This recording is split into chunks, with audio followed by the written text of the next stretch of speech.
Salute, MobTube. How's everybody doing tonight? Let's see. First of all, Jay Bauer, 3021, thank you very much for becoming a new member. I appreciate that. M. Soretti, Dave, Miss Can't Be Wrong, William Brooklyn, Johnny the Greek, Mr. H, Davis Dean, and Redheaded Stepchild. Only 12 people so far. That's how addiction and recovery shows go. Drew Dog 87. Salute. We'll see. Oh, there's Gunsmoke at Dawn. He usually doesn't pop up in addiction and recovery shows because they make him sad.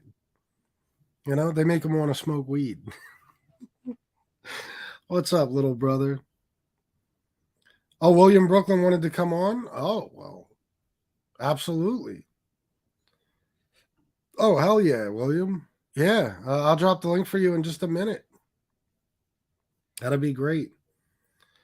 Louis Albano Gotti. Oh my God. Wow. Look at you. You're back from the dead, huh? Stian Norway said, my father. Aunt Muggs, what up, bro? Dwayne Polizzi, how you doing? Ciao, ciao. Dave, $5. Happy Thanksgiving to everyone. Yes, happy Thanksgiving. Only a matter of hours. This is Thanksgiving Eve. And let me tell you, if I wanted to, I could tell you 2 hours worth of stories just from Thanksgiving Eve. Thanksgiving Eves of past, you know? My God. There's a lot. There's a lot. I told you guys the other day, I DJ'd every Thanksgiving Eve for at least 7 years. And it was all nightclub scenes. It wasn't like private events or anything. Straight nightclubs. So, mod on. I mean,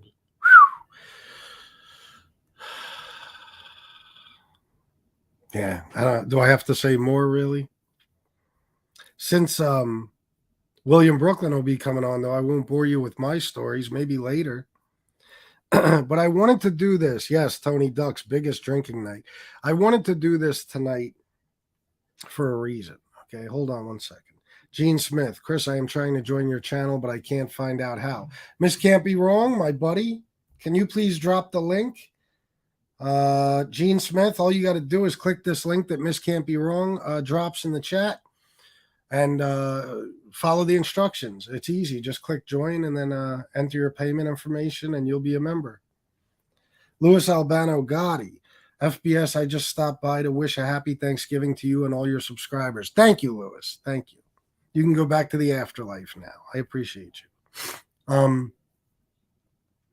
So a lot of reasons. Number one, Thanksgiving. You know, I like to do more addiction and recovery shows than usual around the holidays because I know what a tough time they are for people, especially Thanksgiving and Christmas, because those are the big family get-together holidays. You know what I mean? The biggest ones anyway. And a lot of people lost family and stuff. It's depressing. A lot of people might be alone now, you know, stuff like that. So I wanted to do it for those reasons, but also I want to explain something to you guys, and I mean this. I want everybody to hear this, and I'll say it later too. I mean it. You could take my word for it. If any of you are struggling, really going through it in the next couple of days, okay, now this pretty much, you know, stands for always, but especially in the next couple of days because it is Thanksgiving. If any of you are struggling and you're in a really bad place where you might want to use or you are using and, you know, you might be thinking some bad thoughts or you just need help, or if, you know, God forbid, it's an expression, you're feeling suicidal, I would like you to email me with the subject line urgent. Seriously. And if there's anything I could do for you, I'm willing to do it. If I have to come pick your monkey ass up and drive you to detox, I gladly will. I don't even need gas money. It's on me. Can't pay for the detox, but I can pay to get you there. Okay? And I mean it. I don't care where you are. Now, if you're in fucking Vegas or something, it's going to be a little difficult. But if you're, you know, within the surrounding states or within driving distance, even if that's a 10-hour drive, I don't care. I'll come get you and I'll do everything I can to help you. Okay. And if I can't do it, I'll look into resources in your area. And if I got to pay a fucking Uber to drive you to detox, I'll do that. And I mean it. Okay. So keep that in mind because we don't want to lose anybody. And it's got to be, relapse has to be, I'm assuming, most prevalent around Thanksgiving and Christmas. That would be my guess. I don't know the statistics, but I'm assuming. So I want you guys to keep that in mind, all right? I mean it. And if you don't get a hold of me and ask for my help, I will kick your ass. I don't know. Let me see something. Oh, I'm looking in the wrong thing. That's why. Put that up there. And let me shout someone out. My man, Dwayne Polizzi, the lifesaver. Let me just access my PayPal here.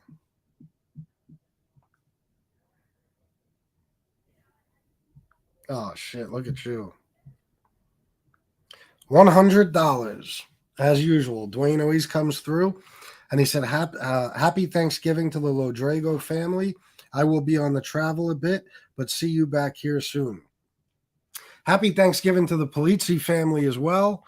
I hope you and your family have a great holiday and travel safe, okay? And we'll look forward to seeing you back here as soon as you can. And thank you so much for the $100, bro.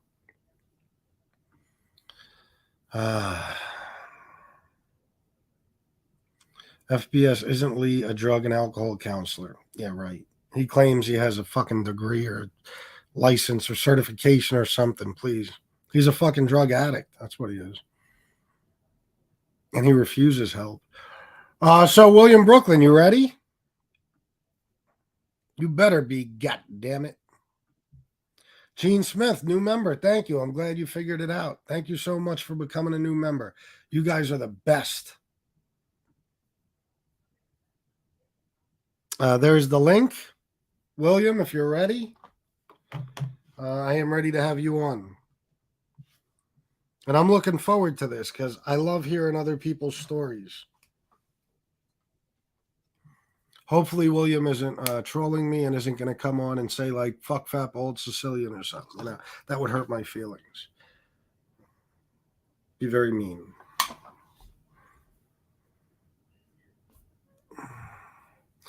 Miss can't be wrong. I need a Dwayne Polizzi. Yeah, everybody does. He said he's here for you. My gifted membership expired today. I can't figure out how to extend. Well, listen, if hopefully some people will buy some memberships, gift some memberships. Otherwise, I will. I'll do my best to buy as many as I can. I'm not making a whole lot lately, so but we'll get it back to you, bro. There is a downside to doing that. The gifted memberships is people like Deadly and scumbags like that end up with them, but it's no big deal. And last month when we did it, a lot of good people got memberships. So we'll see what happens. Wait a minute. Lee counsels other pillheads about where the best doctor shop offices are in exchange for a cut. Jesus Christ, look at that. Dwayne Polizzi, you don't waste any time, do you? There's $100 for memberships. So let me purchase them right now. Thank you, Dwayne. Jesus Christ. Dwayne, I don't know you personally, but you are a saint. Let me see. How do I do this now? I'm not real smart, as you guys know. Let me see. There I am. All right, let me put this in here. $100. Unbelievable.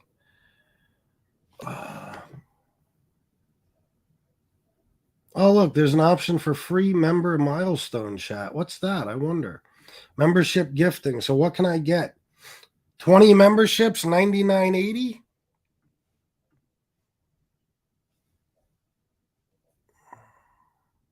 $105.79. Yeah, I believe I can take care of the rest. All right, let's do that. 20 gifted memberships coming into the chat.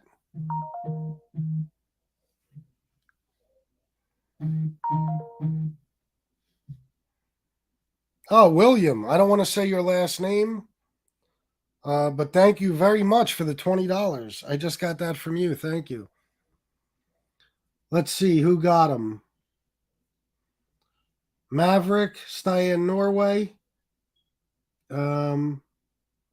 Davis Dean, Edward Everett, Joyce Perkins, Luca Brazzi, Chris Parks, Anthony Breeze. I think Anthony Breeze, I'm not sure. I don't want to say, but I think he might be a bad guy. I'm not sure, though. Dell is my name. Yorkville Charlie. Mia Salazar. Nightmare 1503. Upstate New York State of Mind. Pasta Patate. Mini 560. Jeff Tilley. Achilles. Jesus. Frankie Cicero. Dollar Bill Will. Tony Biggs.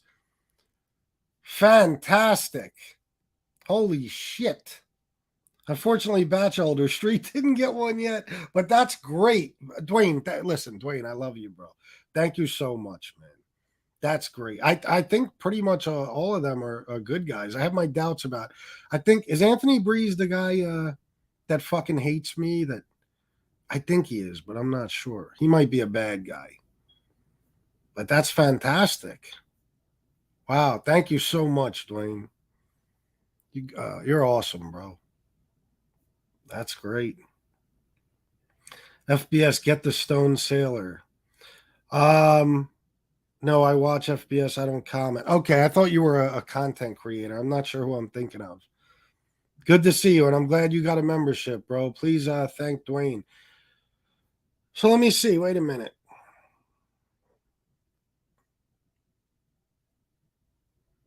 FBS, would you travel to MRE to save him if he was threatening to jump off a building? Would you have saved him, FBS, or let him go, as you say? By the way, killer look with the beard. You look like my father. Thank you. No, I would let him jump. I might drive there to push him. I'm not going to lie. Listen, that offer doesn't stand for, evil people, only good people.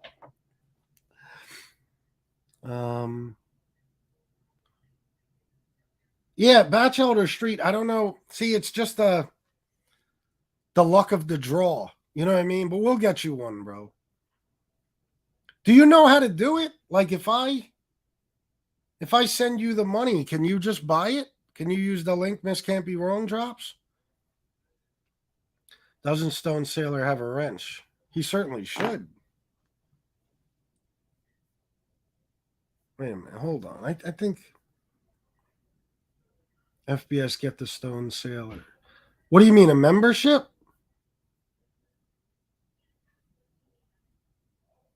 I'm not sure what for. Brian Miller.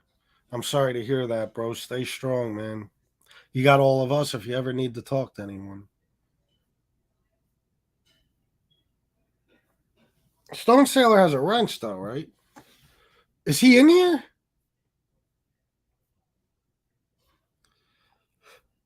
I don't even see him. 93 people. Not bad. I was listening to Tony Pizza earlier, and he hit 100 people right around. I think it was the hour mark, the 1 hour mark, and he was thrilled. Let me see. Cecil Clanton said he needs one. We'll get him in here.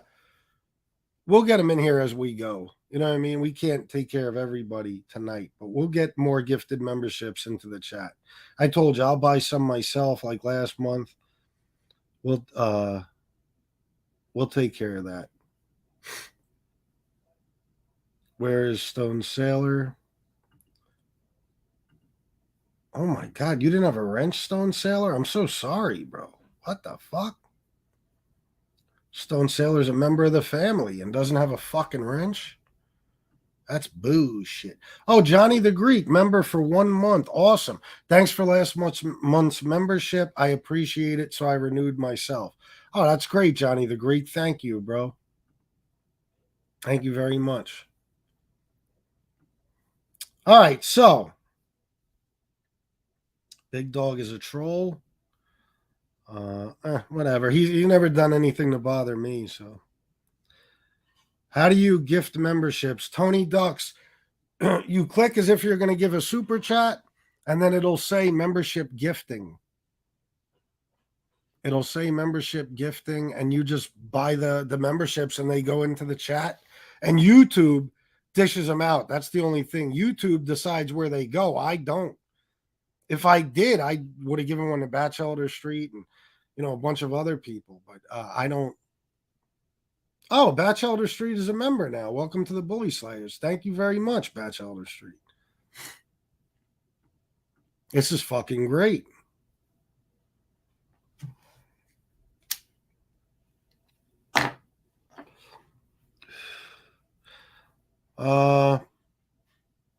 Not working on the renewal here. Really? That's bullshit.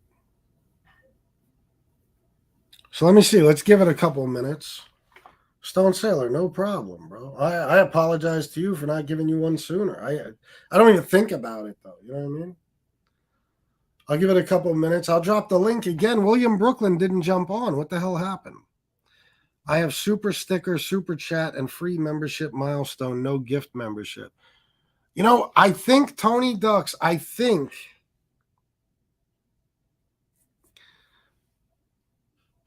if you go into a window like your member window or whatever, I think there's something you can click where you might have to turn it on so that you can give gifts. I think. I'm not sure. Motherfucker. Let me look at my own goddamn show. Oh, you know what? You might have to do it from a computer. Let me see. Yeah, you got to do it from a computer, bro. That's why. Oh, Jesse Roth said go into perks. Go into perks. What is Addiction and Recovery show? And here's Jesse Roth talking about perks. How dare you? No, it's obviously not what she means. Yeah, go into perks, she said. But I think you might have to do it through a computer. I'm not sure. Can MRE and Angel can get MRE and Angel matching mini bikes for Christmas, asking for a friend. Listen, as long as they promise to die on them or crash into each other, that would be fantastic. Beck Brooklyn, is this the second month of the membership? Yes, sir. Yeah, Brian Miller. Feel free, bro. Email me anytime, man. If you just want to talk, leave me your number. I'll give you a call.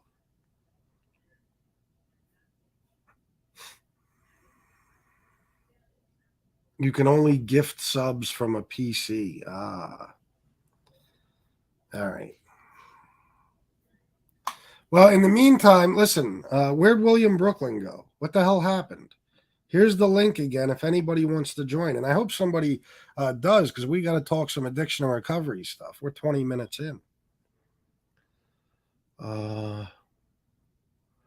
FBS, I will talk more. I like just watching, brother. I think I was watching from when you had 15, 16 followers. I saw.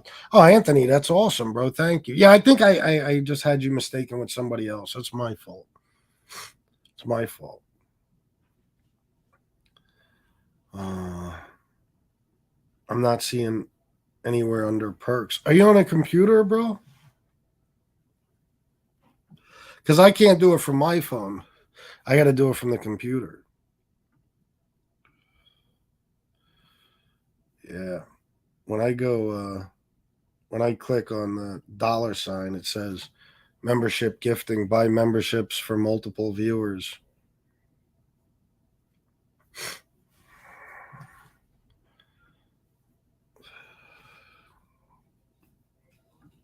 Tony Ducks, FBS, if I cash app you the money, you good with buying them? Yeah.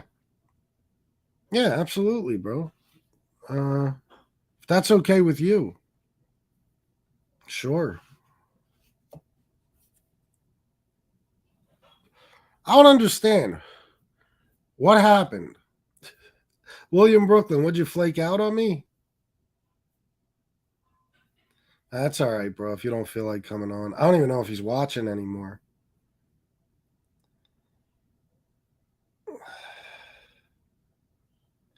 Bob Cosmic, to all those in the chat, let's show Brian Miller that even though we are scattered, we are all in this together. Yeah, bro, I think hopefully Brian knows that. But yeah, bro, you know that, man. We all got your back.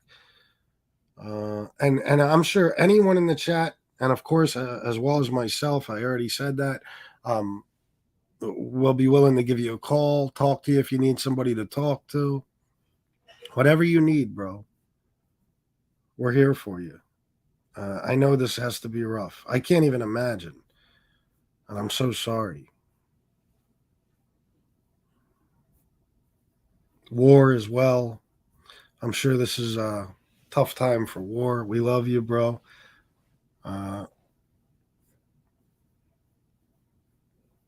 Do you guys, Brian, do you have anywhere to go for Thanksgiving? Or are you alone? Oh, shit. Tony Ducks, $25 for grab some memberships, my guy. Thank you, bro. I will do just that right now. Wait, I love you guys. I'm going to my sister's tomorrow. Okay, that's good. So at least you're not alone. How about you, War? Are you going to be alone, bro?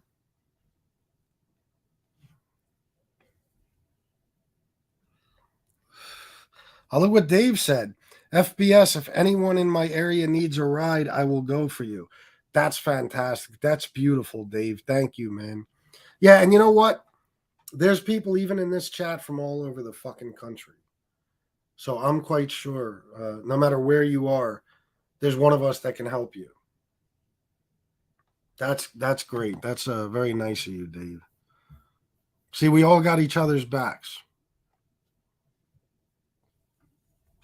Doing something positive. Because you know what? Yesterday, I want to tell you guys something. Yesterday, after that addiction and recovery show, I felt better than I felt in a long time after a show. And I'm not bullshitting. I felt good. I felt like, something positive just happened. I often feel like that after addiction and recovery shows, but especially yesterday for some reason. I think just because of how ugly everything has gotten. You know what I mean? It's just fucking terrible. People tearing each other's families apart. It's fucking nuts. So I got more satisfaction out of that addiction and recovery show than I've gotten out of any show I've done in a long time. Honestly, it meant the world to me. So I'm glad we're doing another one. Nobody else is doing anything fucking positive. It's all hatred all the time. I don't want it to be that way over here. Membership gifting, $24.95 for 5 memberships. Thank you, Tony Ducks. There you go. 5 memberships coming in the chat.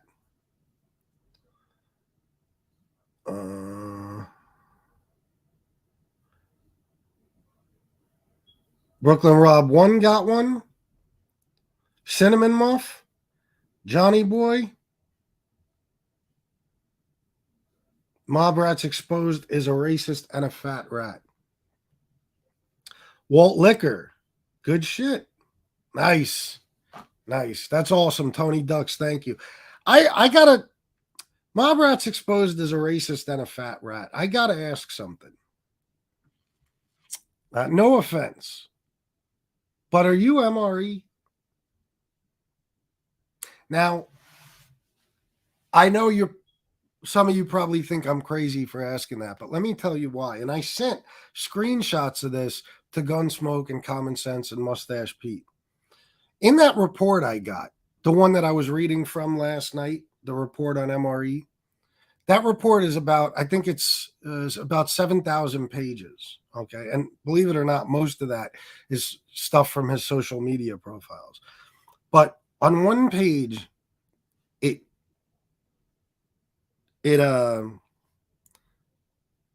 what's the word I'm looking for? It's basically all his links. Okay. It's all his links in like, just one little section of the report. It shows all the links to all his YouTube channels, his Facebook profiles, everything. Okay. His Twitter that he used to have, his MySpace, you fucking name it. But as for YouTube channels, and I swear to God, or somebody, it says, Mob Rats Exposed is a racist and a fat rat. It even has the rat. No bullshit. It even has the rat instead of the word rat. So I got to ask, because according to this report, Mob Rats Exposed as a racist and a fat rat is MRE's YouTube channel. Let me see if I can show you guys. Make sure there's no sensitive information in here. Sorry to get off track of the Addiction and Recovery show, but we have more than enough time. Don't worry. Let me see. I sent this to them a couple of days ago.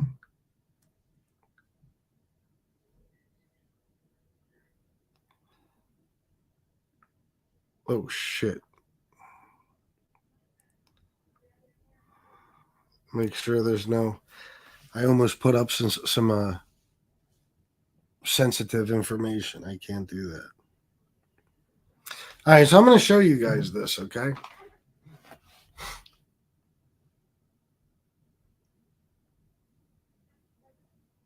You see that? I circled it when I sent it to these guys.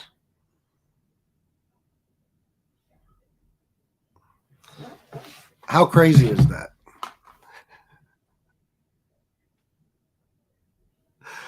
I don't know. Listen, I'm not accusing him, but I'm saying as soon as I'm going through the report, thousands of pages, and I'm like, hold up. What? And I noticed, was it last night or the night before? I'm not sure. But Mob Rats Exposed as a racist and a fat rat is damn near always in here. But the other night when I was on and MRE was on Angel's show, he wasn't here. I think it was the night when he was all coked up on Angel's show. He wasn't here.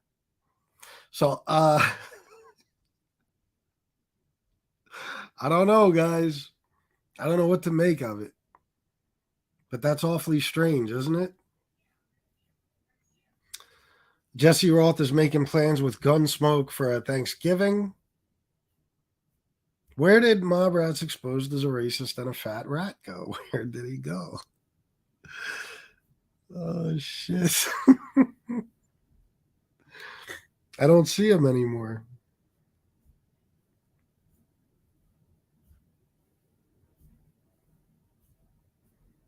Nothing.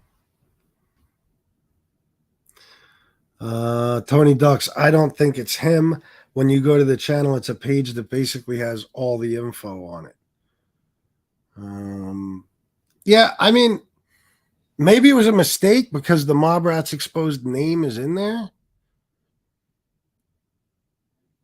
But it's awfully strange, isn't it? It's even got the fucking rat instead of the word rat. That shit is crazy, bro. Here we are talking MobTube stuff. We shouldn't be doing this. It's my fault. Gunsmoke the Don, he's probably in shock now.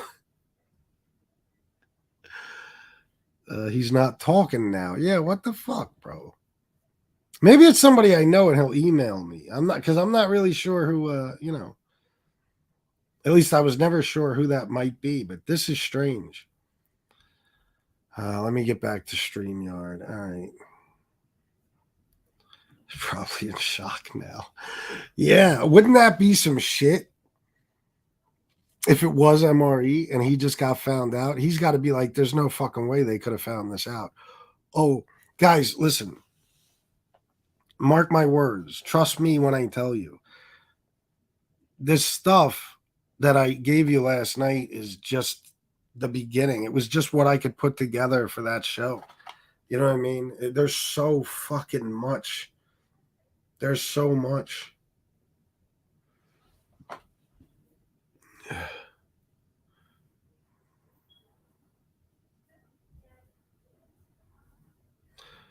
If AR, I'd say MRE needs to get laid, but I don't think he's interested. Well, not in chicks.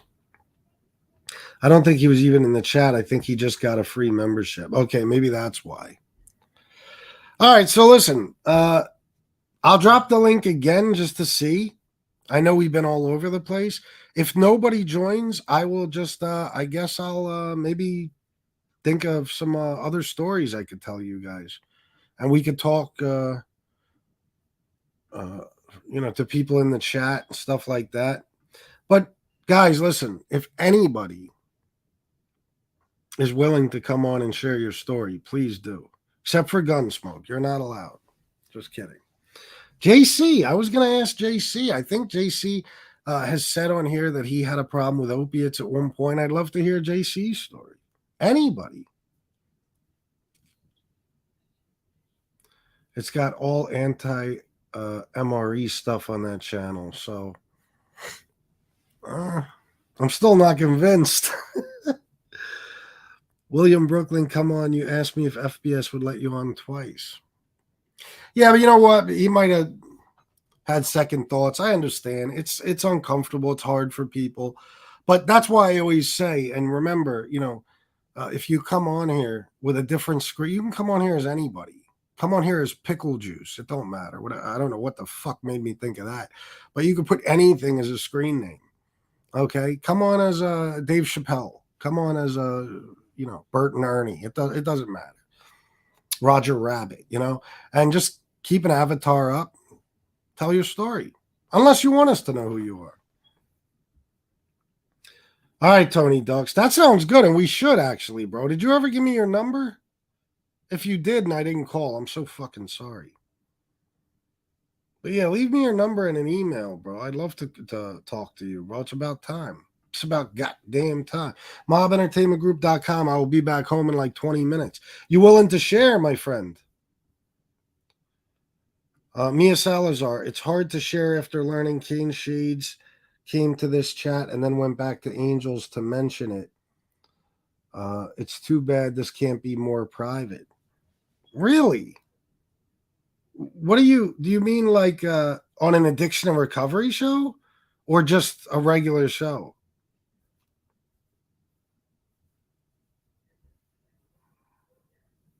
I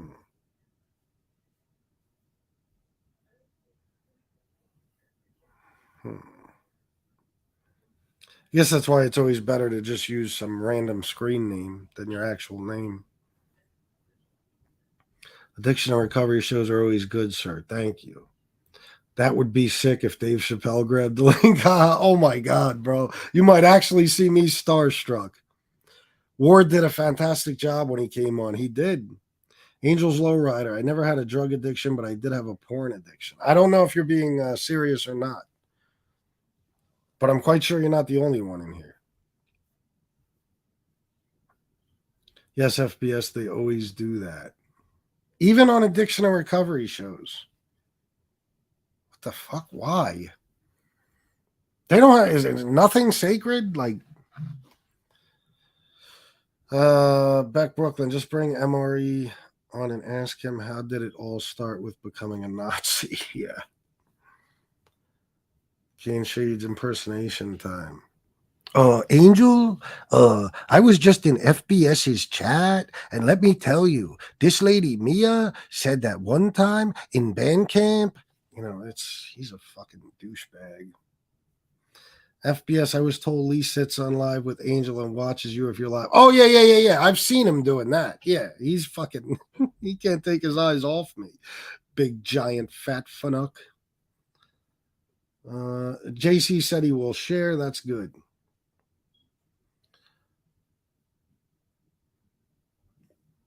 Well, you know what? I'll touch on that for a second, but here's the thing. It's like, now I don't know why Shan ever said that. I would have advised against it, but she was just being open. I they don't understand words, most of them, and it doesn't matter. Even if they do, they want to take shit and run with it. When she said his journey to addiction, I mean, I'm not even going to go over it again, but that doesn't mean he was addicted. A journey to addiction. You understand? Like, everybody's journey starts somewhere. It doesn't mean you don't instantly get addicted to anything. It could be the first time somebody gave you a fucking hit of weed, the first time you took a sip of a beer. That's the beginning of your journey to addiction. You know what I'm saying? But because Shanna's son was later on in life, in his late teens, he had an issue with pills. They act like that's what he was doing at 10 years old, which, let me tell you, at 10 years old, pills are probably going to fucking kill you, especially, these days. So it's stupid. Angel's dumb. Besides, both her kids are fucking ex-drug addicts. So who's she to talk,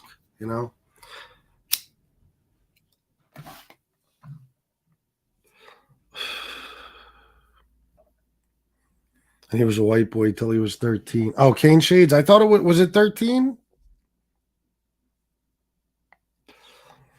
When I was 10, I was no angel, let me tell you. Bro, let me give you an example.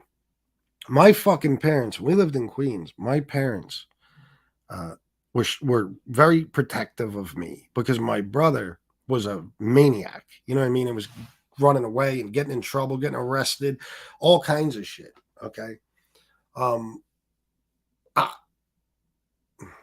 Can I tell that story? Yeah, my brother wouldn't care. I'll tell you a story. My brother, one time stole a car. Okay. Now, I want you guys to think about this. This is the kind of shit he would do on a regular basis. He stole a fucking car. Okay. And he was gone for the entire weekend. He stole a car like on a Friday. Okay. Nobody could find him. My parents are looking for him. The cops are looking for him. Guess where they find him Monday morning? No bullshit. They find him in the parking lot of the fucking of his high school. Okay. With a blanket and a pillow and an alarm clock. In the stolen car, sleeping in the back seat. So I want you to think about what that means. That means he was willing to steal a car and basically go on the run and have the police and his parents and everybody else looking for him. But he wanted to make sure he wasn't late for school. My brother was nuts. He really was. So anyway, they were very protective of me. Like when I was little, I couldn't even leave the fucking block. You know what I mean? Like they didn't want me going anywhere. They didn't want me going anywhere. But I'm telling you right now, at like 6, 7 years old, I would steal my mom's cigarettes because I thought it looked cool that fucking, smoking. Everybody did in the 80s. You know what I mean? So we had a 2-family house, okay, on 81st Street. And above us lived, I believe they were actually a Puerto Rican family, okay? They had a little girl who was my age. We were like 6, 7, 8 years old, some shit like that, okay? And I used to go in to the living room in the house on 81st Street, and I used to take my mom's Merit Ultralights 100s. I would take 2 of them at a time. And on the corner, there was this house these old people lived in. And they had these big, tall fucking bushes surrounding the house. It was right on the corner, okay? So me and this girl that lived upstairs would go hide behind those bushes and smoke cigarettes. Because when we're 6, 7 fucking years old. You know what I mean? No bullshit. Okay? So But Angel, she'd like to act like her, she's from this perfect world and everybody. Meanwhile, her son was a heroin addict for a long time. You know what I mean? And her daughter had drug issues too. So it's stupid when they say that. It's stupid. But Shanna, I'll be the first to admit, made a mistake by saying that. But all she was doing was being open and honest. I guess she doesn't remember sometimes that these people on here won't allow you to do that. But no, my oldest stepson, even though I wasn't here at the time, Shanna's told me his whole story, and so has he. He didn't even do drugs regularly, even in his early teens. It was in his later teens for the most part. You know what I mean? That's when it started to become an issue. But who gives a fuck what they say? Who cares what they say? Listen, if Angel is, well, it's for another show. So, she didn't make a mistake, bro. She was trying to help people. No, I know what I mean by made a mistake is you just have to, like, I've learned this myself. You have to watch every word you say because they'll do just that, just like they did with that. They'll take it and they'll turn it into something else. Meanwhile, NB likes to talk about it too, right? But NB has a daughter who's a hellion, a fucking nightmare kid, one of those kids you find on Maury. I'm not trying to talk bad about her daughter, but this came from Lee Cole. Lee Cole told me this. Okay, that she's constantly got to go to the school to get her and all this other different shit. So, it's who are any of these people to fucking judge? Donald says CM is the king of MobTube. All right, cool. Does that mean everybody could start talking about him and leave me the fuck alone now? I'll gladly pass the crown. I don't give a fuck. No, nothing like that, Chris Capello. Nothing like that. But nah, I used to fucking, that was, we thought we were cool, stealing our parents' cigarettes and shit. You know what I mean? Stupid stuff like that. Personally, I didn't really, I was kind of the same. I didn't really fuck with drugs until my teens. You know what I mean? But I was thinking about that earlier. So let me get started on that so we could actually get to some addiction recovery stuff.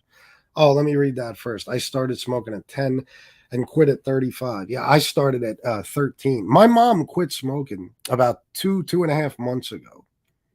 Quit all. Remember when she was very, very sick? She couldn't fucking smoke. She hasn't smoked a cigarette since. And I asked her the other day, how long had she been smoking? 55 fucking years. All right. So, but anyway, I'll start off with this, right? Because sometimes I don't know what stories to tell, but the first time I did cocaine, I think, and I don't remember exactly, I think I was 17, something like that. I might have been 16, but I'm not sure. I was in my fucking bedroom. Now we were selling, was crazy. Like we were selling, well, I was selling, multiple pounds of weed. I was getting pounds like I said, I would get 10 pounds a week, even, in my teen years. And I would sell everything. I didn't give a fuck if you wanted an eighth or if you wanted a pound. I would sell it to you. Okay. And I like to sell ounces. That was my favorite thing because it was $100 a pop. So you're getting $100 back every time. You say you pay 800 for the pound, whatever it may be, you get 1,600 back. It's not bad, right? Even if you pay 1,000 for the pound, whatever. But like I said, I was paying, I when I was getting those 10 pounds, I was paying 6,000 for all 10. So, I was making money. But I had a friend named Sean. I told some stories about him. He wound up going to federal prison. He was supposed to do, I forget, I want to say 10 or 13 years, something like that. But he got out a little early because the crack laws changed and all that. Anyway, he would sell crack out of the house. And he hooked me up with a guy who started giving me powder to sell. He started out with a ball, you know what I mean? And then he would just front me this shit. I wouldn't even pay for it. I was just learning how to sell coke. And there was always mad people in my fucking bedroom. You know what I mean? It was nuts. At this point, my dad was gone. It was just my mom there. She couldn't control me. You know what I mean? So I had people coming and going all the fucking time. The cops used to watch my house from my neighbor's driveway. If you turned the corner, there was like a house right on the corner that the driveway faced my house.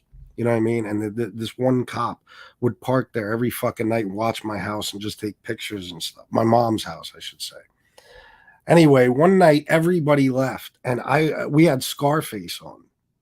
I think it was the first time I ever saw Scarface. And I was sitting there and I was, fucking around with this Coke, bagging it up and shit. And I decided to do a couple lines. You know what I mean? And that was it. Now, I didn't get out of control right then. It was over time. But I think I did it then. I didn't really do it for a while. And then one night I went to get some Coke from some other dude.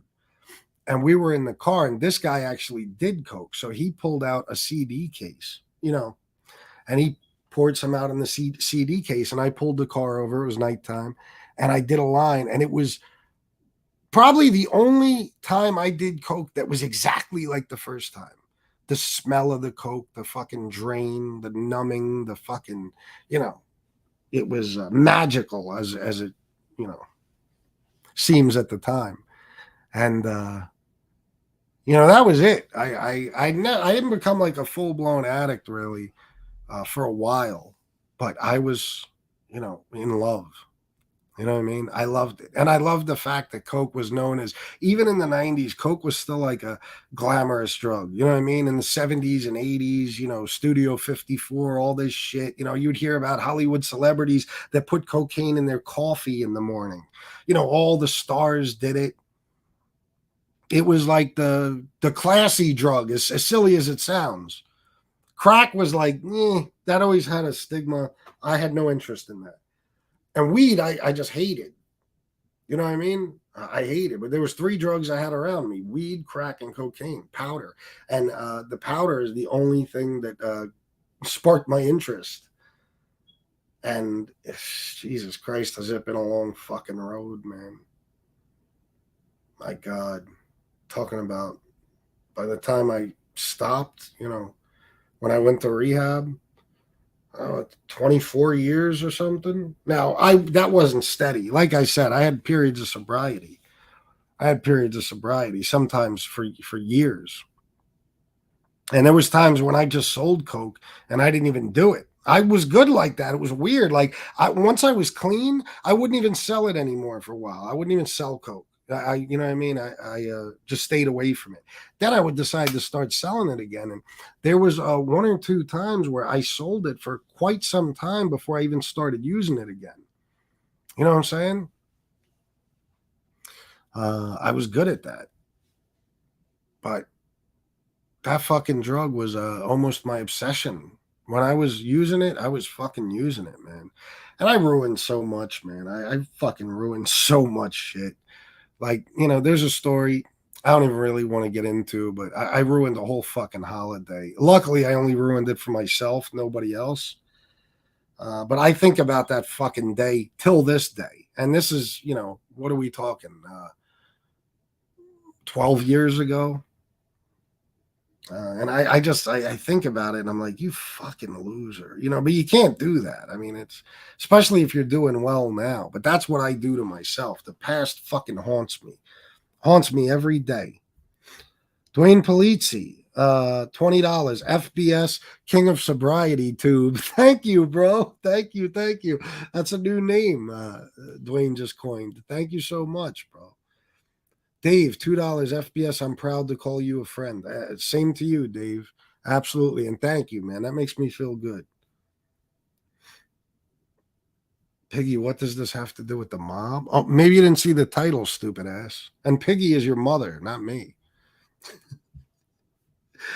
You realize the guy that coined the name Piggy for me is literally, he's got probably 150 pounds on me, and he's actually a pig. He's filthy, dirty, disgusting. Like, we were looking at his house in pictures last night. I mean, this is the guy that calls me Piggy. But that's his followers there that use that. William Brooklyn, all right, you ready for the link? Good shit. That's the thing about coke. You can go sober for a while, but with opiates, fat chance. Yeah, I know. Well, that's yeah. Cocaine is mentally it's addictive as a motherfucker, but there's just no physical withdrawal to cocaine. That's why. By the way, guys, my humidor is shot. The wood warped. I got to get a new humidor. Sorry, I got distracted because I watched the humidity over here. That I get pissed off when I see movies like New Jack City. You know, I was a kid back then. I was fucking 12 years old or something. The way Pookie's like, you know, all shaking and sweating it out. And I thought that was real shit. There's no withdrawal to cocaine of any form. Cocaine, powder, crack cocaine, none. There's no physical withdrawal. I mean, you quit, you just quit. That's it. If you can do it mentally, you can just stop. Opiates and alcohol and benzos and shit. No. No. That's up to your body when you stop. You know what I mean? I dropped the link for you, William. If that is William, then I will save my story for one of the next ones. Well, not necessarily, bro. Even if it is William, I mean, I'm going to be on for a while. You know what I mean? So you could still, besides William, who knows how long it'll be. Don't give up yet, please. Fifth Ave crew, I'm addicted to ebony women. Y'all white boys over here couldn't last 1 minute in an ebony booty. I guarantee you. What the fuck, bro? Don't get me started because you might not like my opinion. Okay, I got to be very careful what I say, but bro, it's all good. You go right ahead. No competition from me. I have no interest. Christopher Capello, I do too, bro. I think of when I relapsed in 2005 after 2 years of complete abstinence from drugs, being that I didn't work a program the right way I picked up. Yeah, I feel you, bro. That was my downfall a lot of times too. You know what I mean? I thought I could just quit and then, you know, I didn't have to. And listen, some people can, but and I don't work a program now, but I went to rehab. You know what I mean? And this is the thing.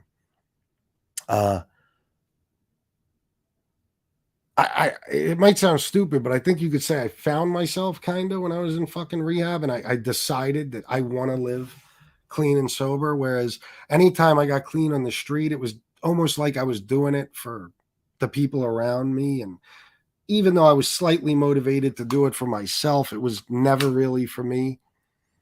You know what I mean? And I didn't have the tools that I learned while I was in rehab and the fucking, you know, the experience with the counselors and stuff like that. I didn't have that. So cocaine used to snort lines of Tony Soflo. Oh, bro, I believe it.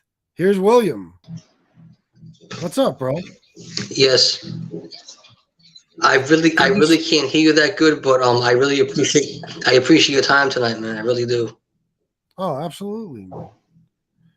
So you want to tell us your story? But well, I mean, honestly, for the past 3 years, I was in the shelter system. Right now, I just got my own apartment, and this is my first holiday season actually being able to cook my mother a meal. For the past, you know, I was in the shelter system, but my problem was it really seems like kind of minuscule, like nothing matters with it. But I mean, I'm an alcoholic. I drink alcohol. I mean, like, and 9 times out of 10 times, I'll be honest, FB. I if I can't afford the beer, I steal the beer. I mean, I just do what I got to do. I mean, like, sometimes I forfeit food just to get the beer, and I want to know how you, doing the drugs you were doing, how you actually managed to stop doing this. I mean, because to me, it's only beer, but the addiction got me. It got me. I'm not gonna lie to you. I'm not gonna lie to you. I'm being honest with you. So you're it got me, man. I mean, are you still drinking? Yeah, I stole my beer. Yeah, I stole my beer tonight because I had to. Well, listen, I'll tell you I'm what. still drinking. I hope you could hear me, but when I as far as the alcohol thing, bro, I could never stop without being hospitalized, without medically, you know, detoxing. There was no time when I just stopped on my own. You know what I mean? I don't even know how I would do that. I was always very physically addicted to alcohol when I was, when I was real deep in my addiction. So I couldn't stop on my own. So I understand why it's rough for you, bro. What's your if you don't mind me asking, what's your living situation like now? Well, I mean, I got out of the shelter system. I was in the shelter system for 3 years. I got my own apartment now. I mean, it's a subsidized, it's a subsidized housing, but I do get money from public assistance to help me out with the rent. But I mean, I'm in a nice neighborhood. I'm no longer in the projects, whatever I was, but I'm good right now with it. But it's just like, and even with in FPS, even with that being said, you would think that I would like the bolt would click. William, you have a good place to live. I have my own bathroom, my own shower. Why are you still doing what you're doing? The addiction. That's what it is, right? That's what it is. I don't have to worry about a roommate. I have my own place to live. I'm good. But it's just that this beer thing. I'll be honest with you. I mean, I had to borrow money from my own mother today just to get something to eat for Thanksgiving. But I stole all the beer. I stole three cases of beer tonight. I don't even know what to say. I mean, honestly, I'll be honest with you. I've been watching the thing with the back and forth with you and the Angel thing, but I'll be honest with you. This is another level of shit. Honestly, to be honest with you, I mean, I don't know how people get through this thing because honestly, all I think about every day is alcohol. That's it. I don't care if I eat food or not. I just steal my beer. It's Let me ask you, do you go through withdrawal when you don't drink?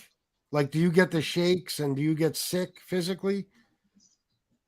No, when I got in trouble in January, no, that's the thing too.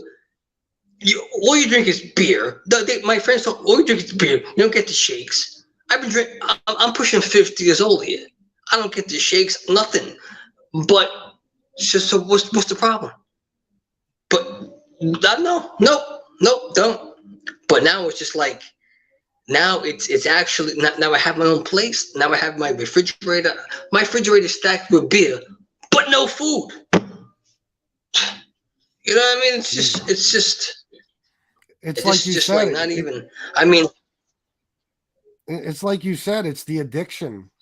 You know what I mean? The addiction is controlling your mind, bro. It really is. Yeah. And this is what happens. A lot of people aren't even physically addicted. It's the mental addiction, especially with drinking. You can't go without it. And I honestly, I'll be honest with you. On my hand to God, I'll tell you this right now. I went to you today for a job and had 2 6-packs in my bag that I stole from the store. I don't want to curse. That's how. I mean, this is not funny anymore. It's not. I mean, I can control it. I think, but can I really control it? No, right? Controlling me. I can't control it. I can't. Do you? I mean, you it's like. No, I'm sorry. ahead, I'm sorry. I'm sorry. I'm sorry. I was just gonna ask if you're living alone. Yeah. Okay. You look like you're in pain, bro. Like you look like you're really suffering. I feel bad for you.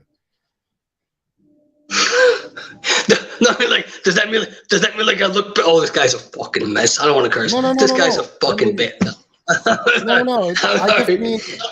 No. I mean, what I mean is you look like you're really going through it. Like this is really working on you. Like you look like you're ready to quit, right?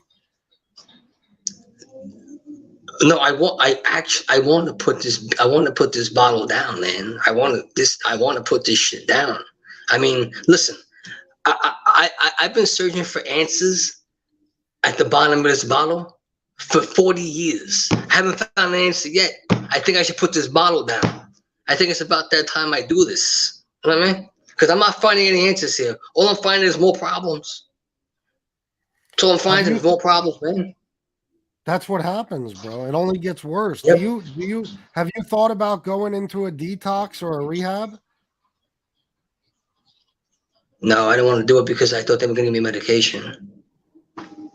Well, medication would be better than the medication would probably be a better option, wouldn't it? I don't know because I never went that route before. I don't know. That's why I wanted to go on with you so I get more insight about what you know about things, because obviously you have more, you know, about that, because I never went that route before. I don't know. I mean, I'm talking to people that have strung out on K2 on the corner. You know, I want to talk to somebody that has real information and real knowledge about things, and are actually sober. I haven't I haven't seen a sober person in a long time. Everybody I know is messed up. You know? Yeah. Well, listen, I could tell you this. If you get yourself either into a detox or a rehab, they'll make you comfortable, bro. They'll give you medication that will almost mimic the feeling of alcohol, okay, just to help you get off of it.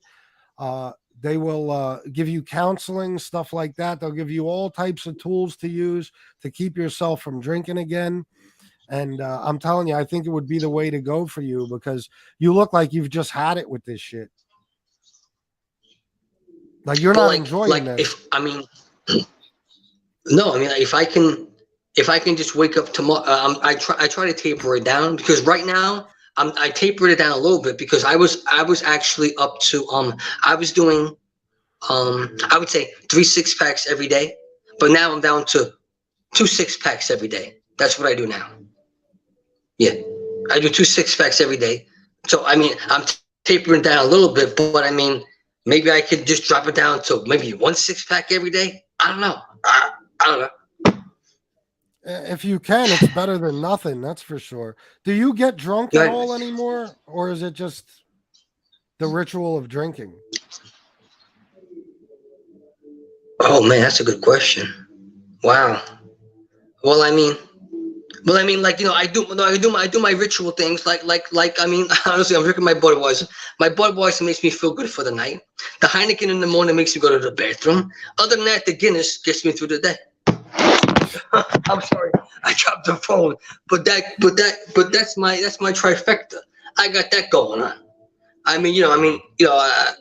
got that going. No, but I don't really feel that. No, nope. No, I don't stumble. I don't fall. I'm not walking around, staggering around. No, I'm not doing that. And I only drink beer. No liquor, only beer. That's it. That's it. That was my. That was my next question. Do you drink liquor? Nah, I mean, like on an occasion, I might have like a Bailey's Irish Cream. Other than that, nah, no liquor. Because that's gonna put me in a different place. This is gonna put me in a different state of mind. I don't want to do that. I want to be in control, but I'm not in control. You know, it's like I'm in control, but I'm not. But like, you know, I really want to just thank you for your time today, FBS. Really do. I mean, I thank you for even having me on the show, man. I really appreciate that. Really, I do. No problem. It does mean a lot to me, man, because I know I go back and forth with this other thing that you do on the thing, but I tell you the truth, my man, I respect you. I appreciate you and this recovery thing, man. I mean, I'm going to try to do what I could do. I mean, I really am. I mean, I'm going to try to do what I could do, but I mean, it's just like, you know, it gets to me because all I'm looking at in my kitchen right now are empty beer cans everywhere. Yeah. And if I told you I paid for something, I'd be lying to you. I mean, you know what I mean? Yeah. Well, listen, if you're getting the housing and stuff, and you're getting government assistance, I'm sure whoever you talk to, your caseworker, can also give you resources to how to get you into either a 7-day detox or some type of treatment program. And I'm telling you, bro, take my word for it. Nothing works like getting away. Getting away from it is the best fucking thing that ever happened to me. And I think it would work for you too. No, but the thing with that is that, like, this thing I'm in right now, I thought it was a shelter, because I was living in a shelter for 3 years. But my first Thanksgiving here, I could have my mom over, whatever, but it's just like, if I tell these people I have a problem, FBS, that's it. The benefits are gonna stop. They're gonna put me in the rehab. That's it. I'm gonna lose my apartment. That's it. That's all. Done. But so my thing is that I'm managing it as best I can. I mean, I went on an interview today at 2:00. Done. Blasted. don't even know how I made it through the interview, but I got through the interview. But I don't know how I did it. I don't even know. But like something's driving me to do it. But it's just that this thing right now, man. I mean, like right now, I'm probably gonna go sit down and have another 6 beers. That's just what I do. That's my routine.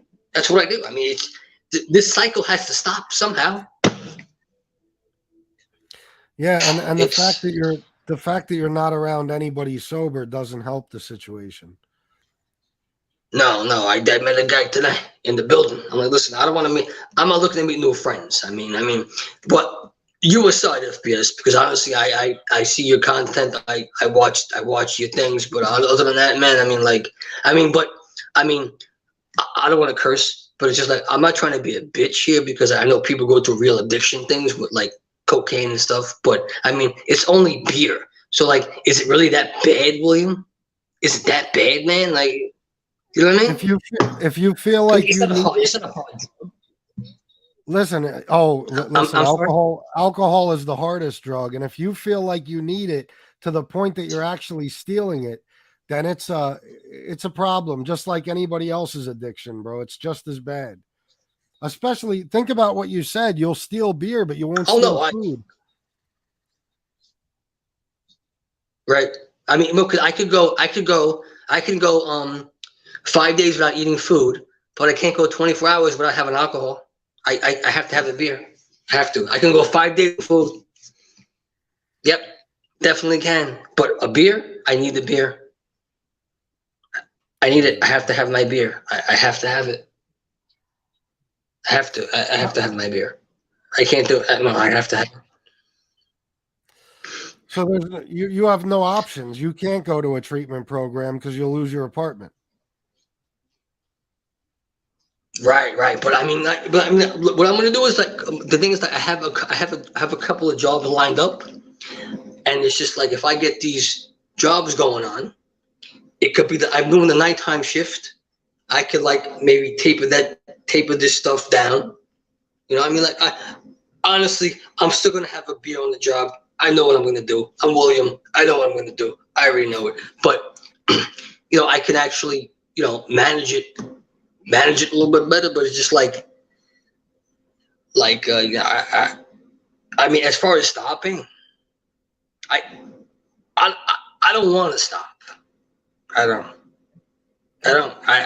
mean, so I know what you're gonna say, FPS. If you don't want to stop, William, why are you on my show for recovery? I understand that. No. I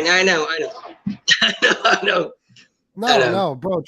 Trust me, I understand completely, bro. One of the scariest parts of especially alcohol addiction is how much you're going to miss drinking. It's how much, because it's such a part of fucking society. Everybody drinks. There's bars everywhere. That's why it's the hardest drug to quit, I think. But it seems like there's a part of you that knows you need to. You might not want to, but it seems like you need to. And unfortunately, in a situation like yours, it might just take a real serious rock bottom to get you to that point where you need to stop, and you'll do anything to accomplish that. No, I'm listening. Look, listen, but I don't want to take up too much of your time, guys. But I did an interview today, top-notch place. Film studio. I'm a janitor. I clean stuff, right? Top-notch place. They showed me the whole layout. The last thing they showed me, FPS, was the restaurant and the bar. Oh. I said, you gotta be kidding. You gotta be kidding me. William, you gotta take care of the bar, do the kegs. Okay, I'll do that too. Okay. I said, you have to be actually kidding me right now. But listen, I mean, I appreciate your time today, FPS. And listen. I mean, my phone is messed up. My phone is halfway jacked up. It's messed up. But I don't know if I can see right into the camera right now. But listen, let me tell you something, my brother. I'm trying to look right at you and the cat. I'm not wasting. I'm not lying, bro. I'm honestly telling you the truth. My name is William Brooklyn, and I'm definitely telling you the truth. I am who I say I am, and I'm definitely, really. But I appreciate your time today, FPS. I mean, and if I could taper this shit down, I'm sorry, I didn't want to curse. If I could taper this stuff down, man, that would be great. I mean, because I'll be honest with you. I go to sleep with a bottle. I wake up with a bottle, like I'm a baby again. What is this? Yeah. I gotta put an end to this stuff, man. I really do. How long Seriously, you I been, do. how long you been drinking? I'm 48. I've been drinking for 37 years. Jesus. Was it always 37 this bad? Was it always this bad where you felt like you needed it? No, I just wanted to do it. I just wanted to do it. Yeah, no, like, I mean, no, well, do I need it? I don't know. Like, I mean, maybe it's a mental, maybe it's a mind fuck. I don't know. Do I actually need this shit? I don't know. I never stopped. Only time I stopped was when I was locked up for 2 weeks. I got locked up for 2 weeks. I couldn't drink. And I didn't get sick or nothing like that. I didn't do nothing. I didn't get sick. Wasn't shaking or nothing at all. Were you thinking about it I in was. jail? I'm sorry, I Were didn't you hear you at first. Were you thinking about it in jail? Not really. I was just worried about getting the hell out of there. I want to get the hell out of there. I wasn't thinking about nothing else except that. That's it. Well, No, listen, I didn't get. I didn't get sick or nothing like that. I wasn't shaking or nothing. No, I was good. well, Like, listen, bro, like as much I'm as I sorry. hate, as much as I hate to give this advice, it sounds like you're kind of stuck in a situation that there's no easy way out of. So maybe tapering it down is at least the best you could do for now. You know what I mean? Yeah. Taper it down as much as you can. Try to, get some satisfaction out of less and less, every day. And, maybe it'll get to the point where you don't use any more at all. Yeah. I mean, I'm doing that now. Like I told you, I was doing the 2, 6. Now I'm doing because I measure. That's how messed up I am in the head, man. I measure everything by ounces. So you know what I mean. So I do a 16 ounce, 24 ounce, whatever. But now I'm like, okay, we could just do this. Okay, we do a couple of 6-packs. So now I have my 2 6-packs. My 2 6-packs and my 2 tall boys, I got those guys going on right now. That's it for the night. I want to see what I could do. But maybe if I don't drink the other tall boy, I don't know. Like, is that going to make it? I don't know, man. I don't know. Listen, when it comes to alcohol, less is always better, bro. But can you sleep without alcohol? Yeah. You can. Yeah. That's a good thing, at least. Yeah. So it's not like because I went to sleeping because I had a back problem. The doctor wanted to give me painkillers for the back. I said, Doc, I'm an alcoholic. You want to give me pain medication? You want me to have 2 addictions? No, I'm not doing that. So like I do like the back. I have back problem. Nah, I'm not. No, Doc. No, listen. If Jack Daniels can't fix my problem, it can't be fixed. I didn't lie, but I just said that I do a shot. If my back hurts, I do a shot. I go to sleep. Boom, I'm good. I'm okay. Like right now, I'm in pain. That's why I'm standing up right now. But like Is there anything that you think can help you? Like, is there anything somebody might be able to do for you that could help you? Well, I mean, as far as the help FPS, I mean, I do get a lot of support from my mom. I mean, she supports me a lot with it. But I mean, like, I put the woman through hell with the homeless thing. I mean, my lowest point FPS, honestly, was when I was sleeping on the train last year. My mother seen me sleeping on the train. She was going to work, and she seen me sleeping on the train, and that broke my heart like nobody's business. She seen me. She's like, the guy said, "Well, don't bother him. He's homeless." I heard what he said. He said, "That's my son." I left the train crying. I'm not gonna lie to you. My mother went to her job crying. She seen me sleeping on the damn train. At that point, I said, I gotta get into a shelter. I gotta get off this train. because I thought I could do it. I could live on the street. No, you can't live on the street, right? I mean, honestly, FPS, I don't know anybody else that listen. I've been beat up, robbed, stabbed, everything. I mean, it's not on these streets. It's not funny to be on these streets. It's not. New York City is unforgiving. It really is, man. It's unforgiving. I made it through this far, and the fact that I can't beat this beer thing makes me feel like a bitch. You know what I mean? Well, yeah. I understand why you feel that way, but I will say this. You've made it through all that stuff, right? You beat, all the struggles you've been through. You made it this far. If you can get through all those things, living on the streets, being beaten, being robbed, all that, you can get through this too, bro. You can beat this. I'm telling you. You might not realize it, but I can see it in you. You can do it.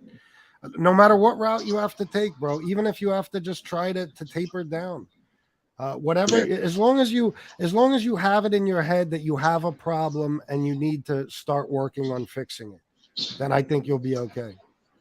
Oh no, I know. I mean, I know. I know for a fact I have a problem. I mean, that's obvious. That's an obvious. I know I got a problem, but it's just like, and I once again, SBS. I mean, I know I can't even see my phone. My phone is already cracked. But I really appreciate your time today, SBS. And honestly, aside from everything else that you do on the YouTube thing, listen, I'm behind you 100%, my brother. And honestly, for you to take the time before a holiday to talk to me, I appreciate you, my brother. Thank you very much, man. Thank you. Absolutely. Anytime, bro. Anytime you want to come on. If you want to reach out to me, my email is fatbalditallion@gmail. Anything we could do to help you. Even if you just want to come on here and talk, bro, you're always welcome. Okay. Do you have someplace to go tomorrow for Thanksgiving? Yeah, I'm going to my mom's. Yeah, I'm going to see my mom. I'm going to see my mom because she's in Staten Island over there. Yeah, I'm going to go stay with my mom's real quick. But what I do is, because FPS, one more thing before I let you go. What I do is, I don't forget where I came from. So what I do is, tomorrow, I go volunteer at the church, and I do my Thanksgiving meals because I give out the things to the homeless people. Because honestly, FPS, I've been homeless so long that I still feel I'm part of the homeless community. So I go give my food out to the people at the church, and then I stay with my mom. I go hang out with her a little bit.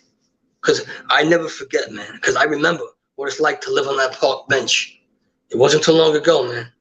I mean, it wasn't too long ago, so I remember. So I go help out. I do my volunteer work, and then I go hang out with my mom for the holiday. Are you I'm assuming you don't drink around your mom, right? Yes, I do. You do. She's okay with it, or she don't like it? But she stopped drinking like 5 years ago. But it's just like she has like, I mean, I'll be honest with you, FPS. I mean, it's already out there. I throw it out there for you. But just like she has like mental health issues, and like she worries about me, and like FPS. I'll be honest with you. My phone was because I didn't have no money for my phone.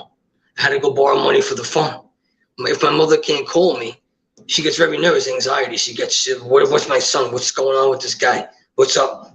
She'll call the National Guard if she has to. I said, Mom, because she has mental issues. She has things going on. I said, Mom, I'm okay, Mom. I'm okay. I'm fine, Mom. Don't worry about it. I'm fine. Mom, have a beer. Relax. Because she likes her Hennessy. I said, Mom, have some Hennessy. Shut the fuck up. I didn't want to curse. I'm sorry. I said, Mom, have a beer. Relax. I'm fine, Mom. Relax. Go relax. But that's what it is, SP too. Like the thing with me is that like I said, Mom, I might get a job soon. Okay. But it's just that to put her mind at ease, because every day she's worrying about me. What is he doing? Is he gonna get arrested today? Is somebody gonna kill him today? What's going on today with this guy? All day long, she's worried about me. Mom, listen, I'm okay. All right, Mom, I'm okay. But I got to worry about her now. Because honestly, FBS, I'll tell you this. The only thing, I'm trying to look into the camera when I say this. The only thing that keeps me going is my mother. If something happens to my mother, I don't know what I would do. I have Well, because I don't even want to think about that right now. I have no idea. I've been there, trust me. And I'll tell you this, just remember, the better you do for yourself, the better you could do for your mother. The more you could take care of her, and you won't have to worry about her helping you. You could help her. And if you stay grateful, bro, that's one thing I'll always say. You got yourself out of the street, out of the shelter. Now you're in an apartment. You're making progress, bro. But you could fuck it up real easily. So just keep Yeah. working on getting better. You know what I mean? And life will get better for you. It'll get better, bro. I mean, I have I have a couple of things going on, and it's just like, I'm trying to get, like, I had like two gigs going on, but the one gig, I can't do the one gig, but the other gig, I could do that, but it's just like, it's a nice little spot, FBS, and I can actually see myself being there for a while, and, but it's just that, it's like a high-end residential, it's a high-end studio thing, lights, cameras, action type stuff, and right now, I'm looking at myself on the thing. I don't like myself on the camera, but it's like I don't either, bro. Yeah, I don't like myself on camera either, bro. No, but it's just like you see what I'm saying? Like, I stutter. I have a stuttering problem, and it's just like when I'm on camera and stuff, and I get nervous, I stutter more. And like, bro, I'm surprised. See, I'm doing it again. I'm surprised you didn't cut this thing short, because like, this guy's a babbling idiot. Leave him alone. But I honestly, I'm gonna say it again before I let you go, FPS, because I know it's almost 10 o'clock. But I really appreciate your time today, man. I mean, and anytime you're on anything else, that's my new slogan. We are Team FBS. That's it. That's all. I appreciate the time today, brother. Thank you, man. Absolutely. I'm glad to have you, bro. Happy Thanksgiving to you and your family, bro. And come back anytime, please. You too, man. Thank you very much, man. Yep. I'll talk to you Thank soon. you. Thank you. All right, man. Oh.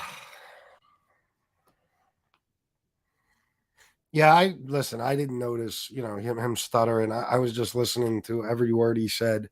And I want to thank William. I know he thinks I was doing him a favor. He was doing me a favor by coming on here. I'll tell you the truth. I'm very disappointed in myself because I don't have the answers, I don't know what to tell him to do. And I wish I knew. I hate the fact that obviously he's going to continue to drink tonight, and then he's still going to be lost in this situation he's in, and I don't know what to say to him, and that breaks my heart a little bit because he is in a tough predicament. If his housing and assistance is hinged on his sobriety, then he can't ask for help that way. As far as medical, maybe he could get some sort of counseling, but I don't know what's available to him there either. I really feel for William. I do. And William, if you're watching, I want to thank you again for coming on, bro. That was powerful, man. And don't think that your addiction is not as serious as anyone else's. I mean, if he's stealing his beer, yet he won't steal food, that's a serious problem. If you're stealing your beer in general because you feel you need it, that's a serious problem. It's no less of a serious addiction than cocaine or anything else. A substance is a substance is a substance. If you feel like you need it at all times, it's an issue. And I worry about him now because, if he does get a job, will he be able to keep it? Will he get caught drinking on the job? Well, the fact that I don't know if it's a catering hall or what that he interviewed for today. It sounds like it might be, but there being alcohol there could be an issue too. So I don't really know what to say to William, but I wish him the best, and we're always going to be here for him. Tony Ducks, FPS, nobody really knows the answers. Of course, it's easy to say just quit, but we all know it's unrealistic and bullshit. Yes. Yeah. And that's why, I used to hate when people did that to me. You don't need another drink. No, no, no. I'm going to die if I don't have another drink. You don't understand. I remember once I was begging my mother to get me liquor because the withdrawal was so bad. I was a kid. I was like fucking 18, 19. And she kept telling me, you don't need a drink. You'll be fine without. You just want a drink. And once I put my head through a wall, she realized that I needed it, and William, maybe he isn't physically addicted. It sounds like he isn't, but mental addiction can be just as bad. People have mental addictions to marijuana. They can't live without it. People have mental addictions to cocaine and crack. It's the same thing.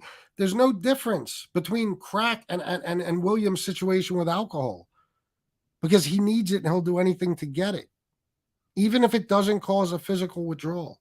So, William, your situation is very serious. Somebody said that was intense. It was, but I want to thank you. And I think a lot of people in the chat would like to thank you because that was necessary for this show, I think. And I wish we could get more of that.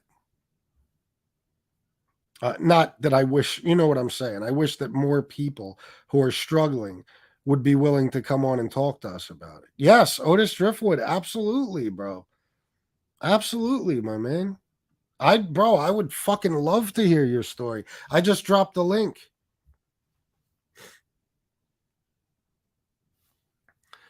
He said he's almost 50. William Brooklyn said he's almost 50. Yes, if he was stealing to survive and not just stealing alcohol, maybe that would be one thing, but it sounds like he doesn't steal to eat.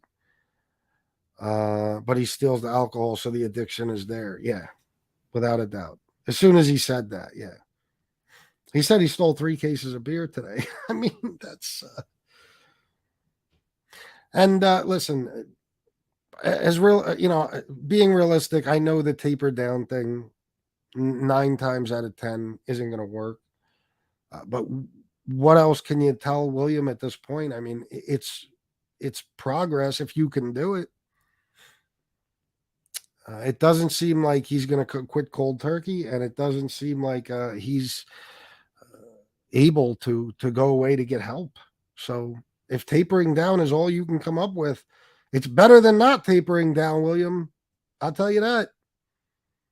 And if you're not physically addicted, it's possible for you to do, I think. I don't know. That was a hard one for me, but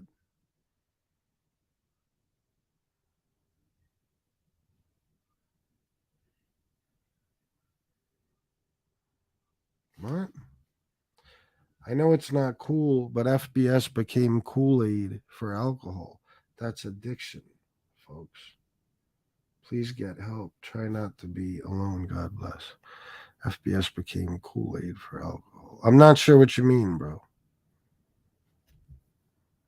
I'm not sure what you mean. Mr. William, you should try a non-alcoholic beverage. Yes, Stone Sailor even suggested trying marijuana. And I don't know how I feel about that, but it's better than drinking, I guess. I would say it's better than drinking. It's never good to trade one drug for another, but if one drug is less harmless, it makes more sense. You know what I mean? And marijuana is without a fucking doubt less harmless than alcohol. You'll never convince me otherwise. I would go to rehab in the morning if the opportunity was available, but one day at a time, always. Yeah. Do you mean for you, Mary? Or do you mean if you were in his shoes? I've never seen a true alcoholic not have DTs. Well, I know what you're saying, but see, a lot of us discount people's alcoholism or claims of alcoholism when they don't have withdrawals or DTs. I know, but I know people like William who cannot stop drinking, even though they do not suffer from any physical withdrawal. Mental addiction can be just as bad if it wasn't we wouldn't have cocaine addicts, crack or powder. Now think about, because everything affects everybody differently. Think about, oh, you said you put your head through a wall. Yeah, I got you, bro. Pete the Killer's always got to make a joke. I hope you at least took care of that thing for me. Think about it like crack. Miss Can't Be Wrong. Crack has zero physical withdrawal. It's all mental. And see, you've seen, I'm sure, as I have, how bad people can get, how they feel like they need it. I've seen people dig around in carpet looking for anything white and trying to smoke it, hoping that it was a piece that they dropped. So if your love for, or your need for alcohol is just as severe as somebody's love for or need for crack cocaine, there's no difference. You know what I mean? It's just a different drug. So it can be bad. It can be bad. But I know what you're saying, because I was like that for a while too, where I used to tell people, bro, you don't get the shakes or nothing, then you ain't no alcoholic. But bottom line is, if you're stealing alcohol or you're trading food for alcohol and you don't have any food except for the food you're trading, this is the same level as being addicted to crack cocaine. Without a doubt, there's no difference. Carpet hunters, yeah. Where I'm from, we only have 33 beds in the county, and Corona messed that around. I got to read all your comments, Mary, because I'm getting concerned. Do you need help? FBS, I seen that same shit. Oh, yeah, bro. He may not have been sober long enough to get withdrawals. That's another thing. I had a friend who did that. But this guy drank a case a day. But he went to jail. And I asked him when he got out, I said, bro, you didn't go through withdrawal? And he said the first week was a nightmare, physically, the way he felt. Luckily, he didn't have seizures or anything. But I think, the level you get to where you're having seizures and stuff, I think that generally comes more from hard liquor abuse. You know what I mean? I don't think you see that too much with people who just drank beer.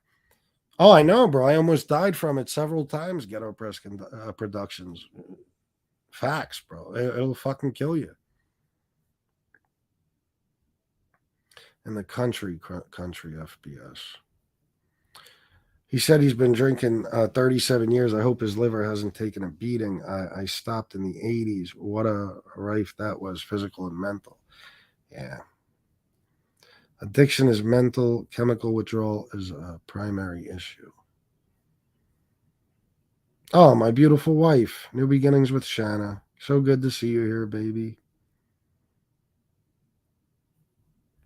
Always FBS. You're my guy, bro. Thank you for all you do. For real, you and Shanna have a happy Thanksgiving.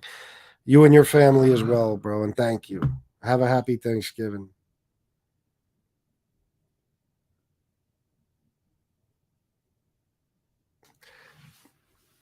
Somebody just texted me and said the beer withdrawal is worse than alcohol. 99% sure. I'm not sure what you mean.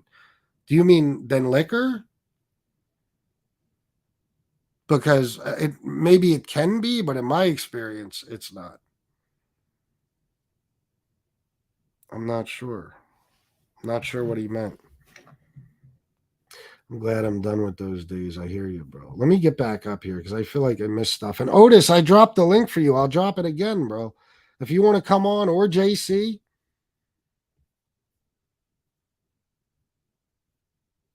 William, it takes strength to speak your truth. Very true. Antonino, my man.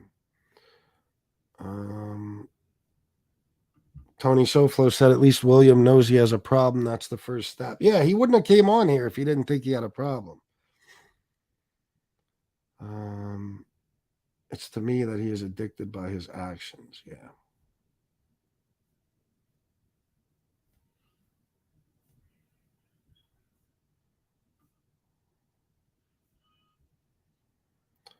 When I was desperate, I would search my rug for pills.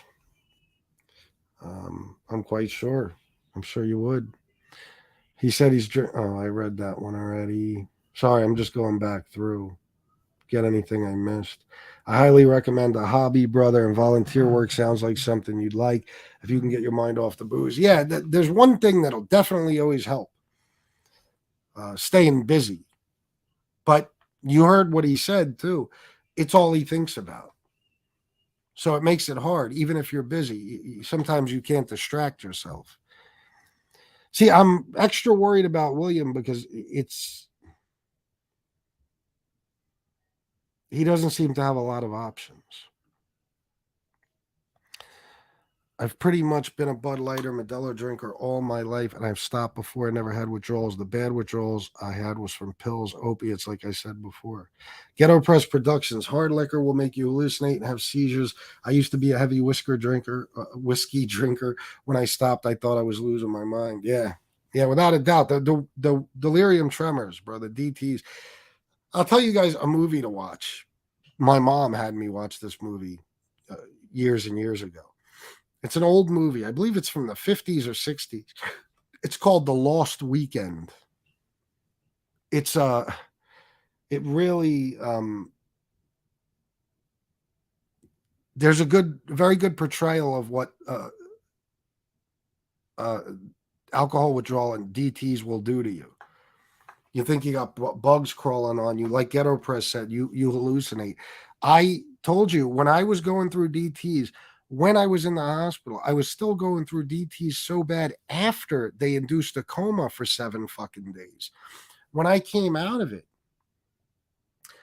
first of all, they told me that I kept picking up the TV remote and making phone calls on it. In my mind, I was picking it up, dialing a number, talking to people, But I remember one night I woke up, and this is why they finally had to strap me to the bed. Okay, they were going to commit me. My mom begged them not to. But I woke up in the middle of the night hallucinating. I saw shadow people in the room, and I thought they were coming to get me, and I kicked, and I wound up kicking a nurse in her stomach hard because I thought she was some sort of monster or something coming to get me. I was hallucinating. So it's that bad. It's that fucking bad. Happy Thanksgiving to you, Jesse Roth. There's my beautiful wife. She said, Happy Thanksgiving to all. To stay clean, we must see ourselves as someone who doesn't use. Yeah. William Brooklyn, I thank you, FBS, for taking the time to speak to me. Have a happy Thanksgiving, everyone. No, I thank you for taking the time to speak to us. And happy Thanksgiving to you and your family as well. Beer is alcohol. Yeah, that's why I didn't really understand that comment. FBS gives us a lot. Much respect to him. Bro, listen, it's not an entirely selfless act. I get a lot from this. Happy Thanksgiving, sir, FBS. Same to you, bro. Mary Ryan, love these shows. So insightful and can be good in putting people off the drugs and alcohol. Hopefully, FBS, salute. My guy is on here going out of his way to help support people with addiction. Very commendable. And I got much respect, honestly, bro. Thank you, Tears. Thank you, man. Same to you, bro. He needs phone numbers. Yeah. William could probably use some. Addiction is addiction. There's no metric to measure. Different person to person. Yeah, it differs person to person. Yeah, exactly. It's you can't really say that William's addiction isn't as serious as anyone else's. Not like anybody's trying. I'm just saying William feels that way too. He thinks that, that he's making much too much out of his addiction. He's not.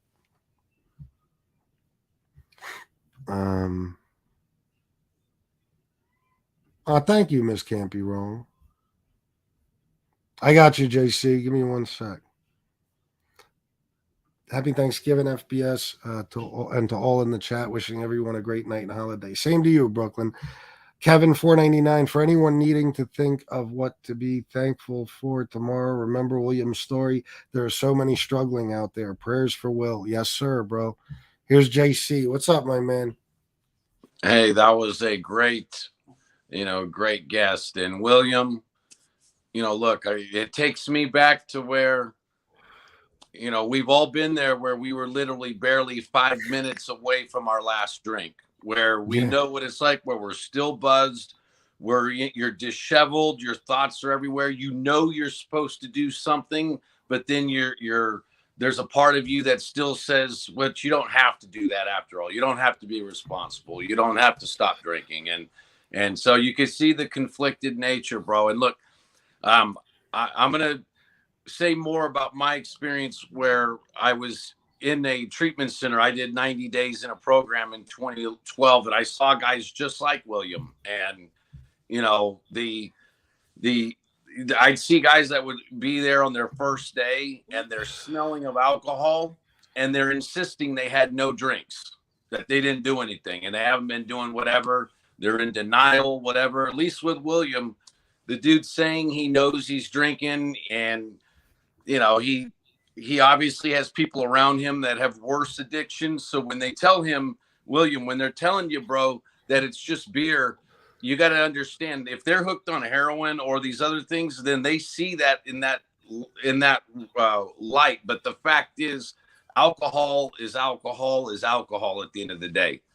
If you're hooked on booze, bro, whether you drink hard liquor, wine, beer, whatever, if you're hooked on the substance, you're just doing it at a different pace. Some drinks have a lot more alcohol, obviously, and some drinks don't. So you're just drinking more fluid to get the same result. So it's an addiction. Don't let any of these people minimize it for you, okay? You know the problem you have. I can see it. We could all see it. And it's a great thing in that sense that you were bold enough to come on here.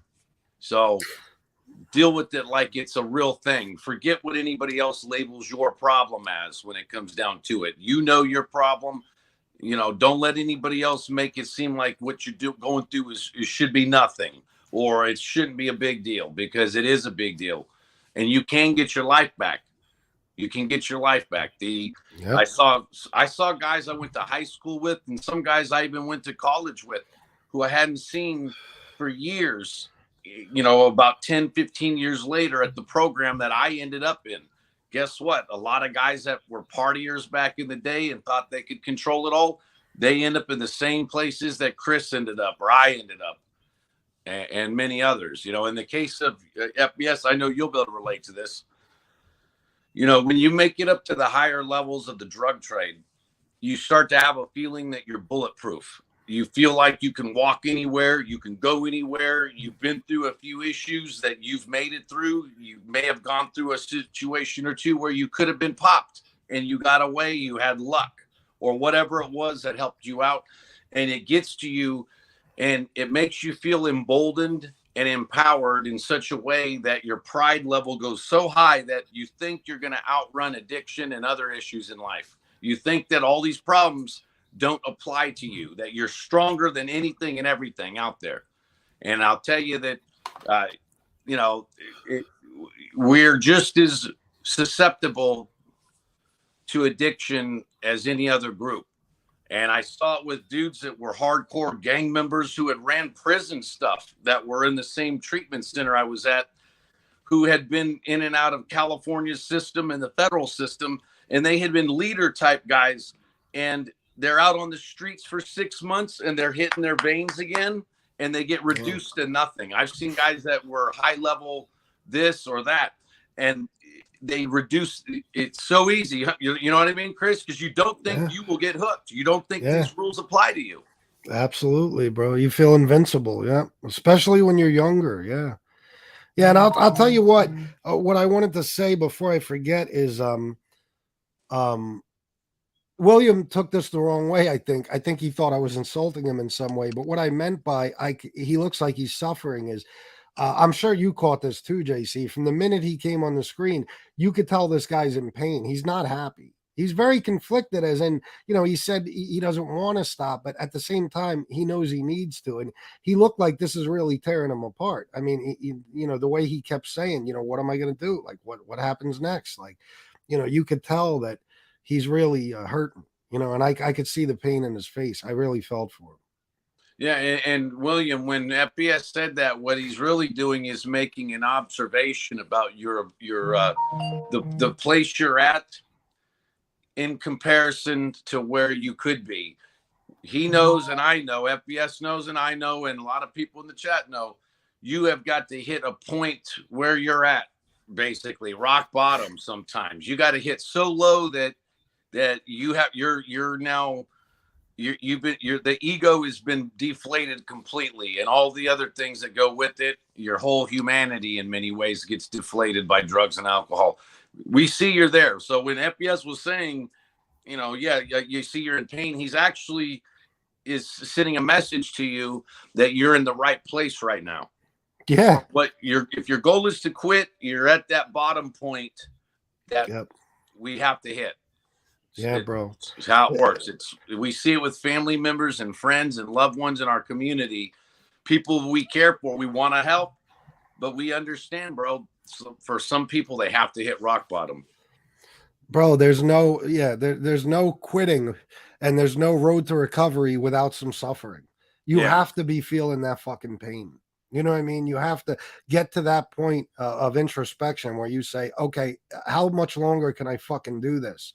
You know what I mean? I'm either going to get clean or I'm going to die.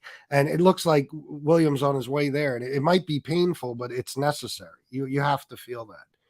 There was 2 exercises we did at the program I was at that really opened my eyes. And one of them was that the counselor had everybody add up every red cent you've ever spent on alcohol, illegal drugs, including marijuana at the time, pills, illegal, whatever. Add it all up over your life. And when I started adding up all the times I partied and just estimating, $20 a day for this or 50 over, I looked at it and I'm like, I could have bought a house in the suburbs and had a BMW outright. And I saw other dudes, guys when you get to your mid 30s and into your 40s, you start adding up all the money you spent from the time you were a teenager through your 20s. I didn't add up what I made in the drug trade. The exercise was for all of us to add what we've spent in the drug trade or alcohol too. And it was everybody's 250,000, 300,000, 500 grand when you add in 20 plus 30 years of partying on a daily basis with a lot of that stuff. All the blow that these guys did, all the party drugs, all the other stuff, all of it. So that was one of the things that really made me realize. I was like, wow, because I hadn't really added it up. I added up what I'd make sometimes, but even then I didn't keep a lot of records typically. But, when you add up what you spend, you start to see what you're missing out on and what you could have had. Yeah, not just that, but it's, when people say like, I can't go to rehab, I can't afford it, or I'll go in debt. Bro, it's a drop in the bucket compared to what you'll fucking spend if you continue to get high or to drink. You know what I'm saying? I mean, my fucking rehab, now my insurance covered a lot of it. Out of pocket was maybe $7,000. Bro, I've saved that 50 times already since I've been cleaning. So, you know what I mean? Just the fucking coke I would have done and the drinking, a night at a bar, could cost you $500. I mean, so, yeah, it's, there's a lot. You don't realize how much you're missing out on till you get clean and sober, and then you look back and think, like me, for example, I look at what I can accomplish in a day now, and I think about all those days I wasted. You know what I mean? It's like, wow, look at all the things. Look how far. Me and Shannon, we say it all the time when we're on a vacation or when we're doing something with the kids. It's like, look how far we've come. You know what I mean? How much different life could have been. At least for me, if I would have got clean and sober earlier. So every day that you're continuing to use is another day you'll never get back, and a day that you could have done a lot more with, because time is the one fucking thing in life that we can't get back. Yeah, absolutely. And there was a saying, for every day you spend partying, you better spend 2 to 3 sobered up. So if as a rule of thumb, so if someone had an addiction for 10 years, until you have 20, 30 years of sobriety after that, then you can't say that you're, cured of whatever the issue might be. There's always a psychological stranglehold with opiates in particular, which I had an issue between 2002 to 2005 with OxyContin 80 milligrams. And, I found myself behaving in ways that I wouldn't have before. You know, it was ironic. The very day that I went to get a medical marijuana permit in Sacramento in 2002, I get into a car wreck. And it was the other dude's fault and everything. So I got meds. I was like, hell yeah, I'm getting Norcos now. Before I just partied with Norcos while drinking and stuff like that, right? So, but it was the first time that I had a real script where I could pop them. And then my bro told me how to, how to talk to a doctor to get better stuff. And then I got one prescription for those OC80s, the blues. And they only gave me one, but that's all that it had to be, because after that, I kept the bottle and I'd buy them on the street. And I would just refill my bottle and drive it around. And, the bottle don't expire for 2-3 years, technically. You'll see the expiration date on any of them. And as long as you're carrying it, you're technically going to get out of any issues with law enforcement. Yeah. If you're trafficking, put it into pill bottles. But the reality was I'm doing stuff that, I vowed I wouldn't do before. And, when I was in the, when I was in the weed business and then in the dice, casino stuff, I only had to be warned one time by my LCN friends about even smoking pot while doing drug deals and stuff. I made the mistake way back when of smoking weed without even, and they gave me a look, and I got lectured later on about we don't use drugs, we sell them. And I'm like, yeah, no problem. So I made sure from then on, I didn't smoke pot even around, important people, will say. And the cartel has a similar kind of attitude. You're not to be using, you're to be selling. And so if you do get caught up in addiction, you guys, you're in a situation where you could get the death penalty from your business partners if you fess up to your problem. If you admit to them, look, man, I got a freaking OC problem now, man. I'm using opiates. You could get handled for just admitting it. So what do? You hide it, and it gets worse. And it starts to spiral into worse situations for you. And I was lucky that my daughter was about to be born in 2005. And I decided at that point to get away from it. And, it still, I would have dreams about even 6 months later. I went through 3-4 weeks of hell on earth when I quit OC80s. I freaking couldn't sleep the first week. I remember my body temperature would go extremely hot, then extremely cold. And I'm trying to sleep, and I'm feeling chills, and it's cold outside, and I have the normal number of blankets I should have for my weather, yet I'm sweating like a pig. But then I let the sheets off. 10 minutes later, I'm freezing like I'm in an igloo. Yeah. And it just drives you crazy to where you just relapse, right? And so, but I went through all that. But even 6 months, a year later, I would still have dreams where I was around stuff like that. And so even when you get far away from this stuff, you still will find situations like that. But William, where you are is where you need to be for this moment. You needed to see this show. You needed to see my example and FBS's example and the other people in this chat that are cheering you up. It's what you need right now. It's what you need. And you think about this like a great holiday season gift for you, because you're getting actually a public intervention of sorts. This isn't an official, dramatic intervention itself, but you've got people all over the world right now that are looking at you and they're rooting for you. They want you to win. They want you to do well. Absolutely. Yeah, they do. Listen, I want to ask you some questions about, if you don't mind, about your addiction in a minute, but I just want to shout out, BK Sal Crook sent $10, said, hey buddy, thank you very much, BK Sal Crook. And Kevin, $4.99. Ladies and gents, please, if you have some spare change to donate to the show, these shows help so many like William out. Please donate. It's, if people want, it's okay, but I don't ask for donations on these shows. But thank you for saying that, Kevin. Let me just look at one more thing, and then I got some questions for you, JC. Oh, okay. All right. So Now, I remember, first of all, before I ask you questions, one of my first, now I didn't know it was withdrawal. I did not know. But one of my first, I guess you could say, experiences with any type of withdrawal is when I was living with my mother and I was, just became a severe alcoholic. I might have been fucking, I don't know, 17, 18, something like that.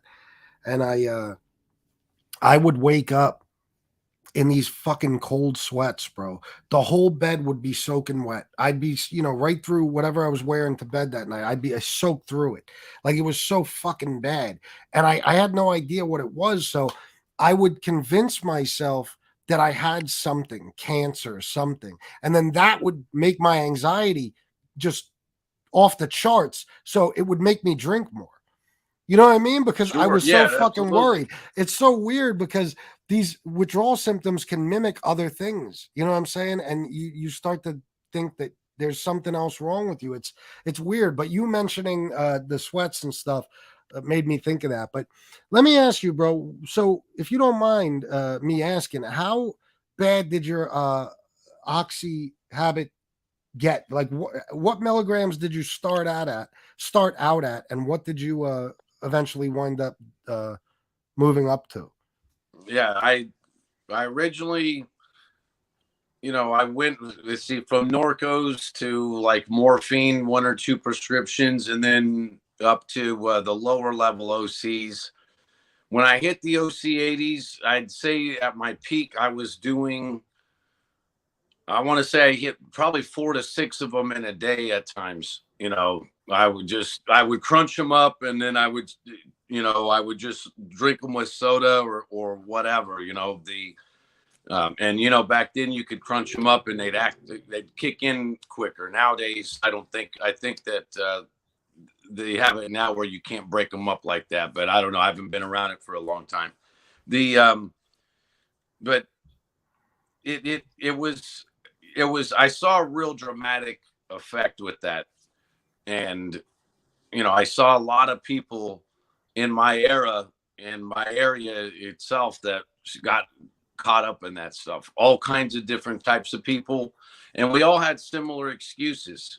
I was in this car accident and I'm in pain. Well, it's like the accident was over 2 years ago. Are you sure Yeah. you even are in pain?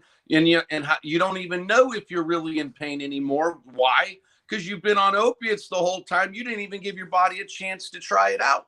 And Yeah. I'll tell you, one of the things that I never believed before was people in treatment programs would say, if you stop using opiate meds, the time where you will need them for a real legit situation, they will actually start working again. And in my mind, I thought with all the OCs that I had done, there's no way Norcos or Vicodin would ever work again.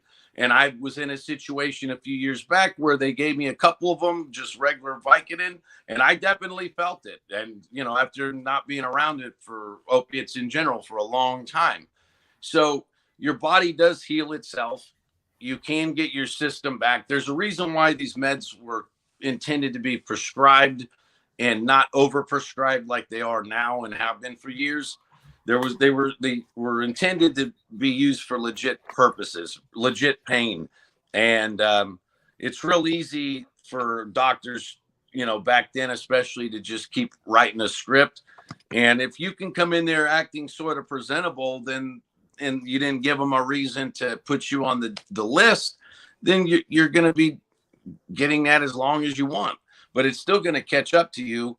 And even when you get away from it, one of the drugs that I had used was gabapentin. I found it funny about a month ago when a certain idiot tried to claim that I was some drug of addiction. Nonsense. If anything, I've seen people who had used gabapentin to get away from alcohol, opiates, as well as benzodiazepines, and it actually did really well for most of those groups. And I saw it in a treatment program firsthand.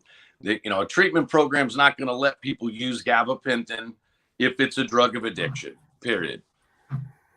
And it's a stupid. But you know what I mean? And that's another thing is when clowns like those people over there who will go unnamed for this show, when they do that kind of stuff, by the way, they end up making it where fewer people will step up and come forward with their issues. Because if you're going to get lambasted and put out, and negatively dealt with for talking about issues, guess what? It's going to have the effect of silencing people, and silence kills people in addiction. Silence is and loneliness is one of the biggest killers, because that's when people are using drugs and alcohol by themselves, that's when it's the most problematic. Yeah. Oh yeah. Without a doubt. Kevin, thank you very much for your, I got to your other, he had texted me to ask if I got to his other super chats. I read this one and that one. Thank you for all three, bro. I appreciate you. Yeah, listen, it's I keep thinking about, even while we're talking about William's situation, and it's tough because you know what's fucked up, JC, and I'm sure everybody in the chat's aware of this, but to really sit back and think, especially fucking Thanksgiving Eve, there's millions of people in his situation right now. And in your old situation and my old situation, there's millions of people right now who are struggling, wanting maybe to get away from the shit, but they can't, or they don't have the resources, or they don't know where to get information, or maybe they're going to be alone tomorrow as well on top of it. I mean, it is really a sad time for a lot of people, man. And I don't know what has to change maybe for people to be able to get the help they need easier. But fucking addiction has been an epidemic in this country for so fucking long, with so many different substances, and it's everywhere, I'm sure. You know what I mean? But it's just sad to know that, William's going to be having the night that he's having, and that, so many others are as well. It's tough. And William, look, one thing you can do is, and I actually had to do this one year.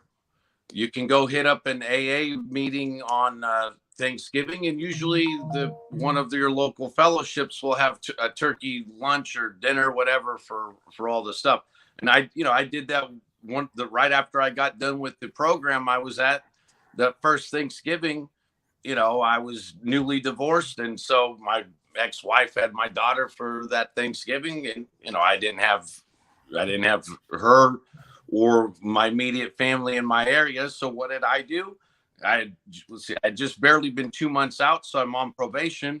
I went to the local AA fellowship, and I sort of like you in some ways with it, that I didn't quite fully attach to that program for a few reasons. But I will say this, it moved me in the right direction, because prior to the courts and really AA and NA were sort of the only thing in 2012. Now there's more, there's med-based programs now and others that are better, I think. But back then, that was one place I could go. And it took me from being around people who were all about partying and doing, getting loaded, whatever. And it put me around people who at least say they want to quit. They weren't always quitting, and most of them, relapse all the time, truth be told. But it at least put me around people that were thinking about it, and it moves you in the right mental step. But ultimately, you have to step up, and you can't rely upon AA or any of these programs to do it for you. You will have to step up and do it, and you will have to be a higher power of your own in many ways, because ultimately, you're the one who has to decline using drugs and alcohol when it comes up on around you, and you have to live in a world where there's drugs and alcohol literally everywhere, and you have to figure out what you're going to do. But William, if you're any of these holidays, that's one place you could go, if that's what will help for anybody out there. If that's what helps you get through the night, it's all right. Yeah, just don't go to a AA with alcohol in your breath. They don't like that. They don't like that. Yeah, listen, JC. I have seen a few times where people show up like that, Yeah, that pisses them off for sure. Rocco Pagano, thank you for becoming a new member. I appreciate you, bro. Well, listen, thank you, JC, for coming on, bro. I don't know how much longer I'm going to stay on, but thank you. And happy Thanksgiving to you and your family, my friend. I hope you and your daughter have a great day tomorrow. And maybe tomorrow Dude, night, family. this motherfucker, JC. Yo, JC is so quick to click off. I would like to do for tomorrow tomorrow night, I think, a MobTube Thanksgiving episode. You know, I believe we did one last year and have the whole MobTube family on. You know what I mean? I was just going to present that to JC, but he fucking bounced. Yeah, okay. Yeah, you know, everybody. Gunsmoke, Common Sense, JC, everybody. You know what I'm saying? So yeah, listen, it really does really bother me, you know, to think about the people who are struggling tonight and every night. You know what I mean?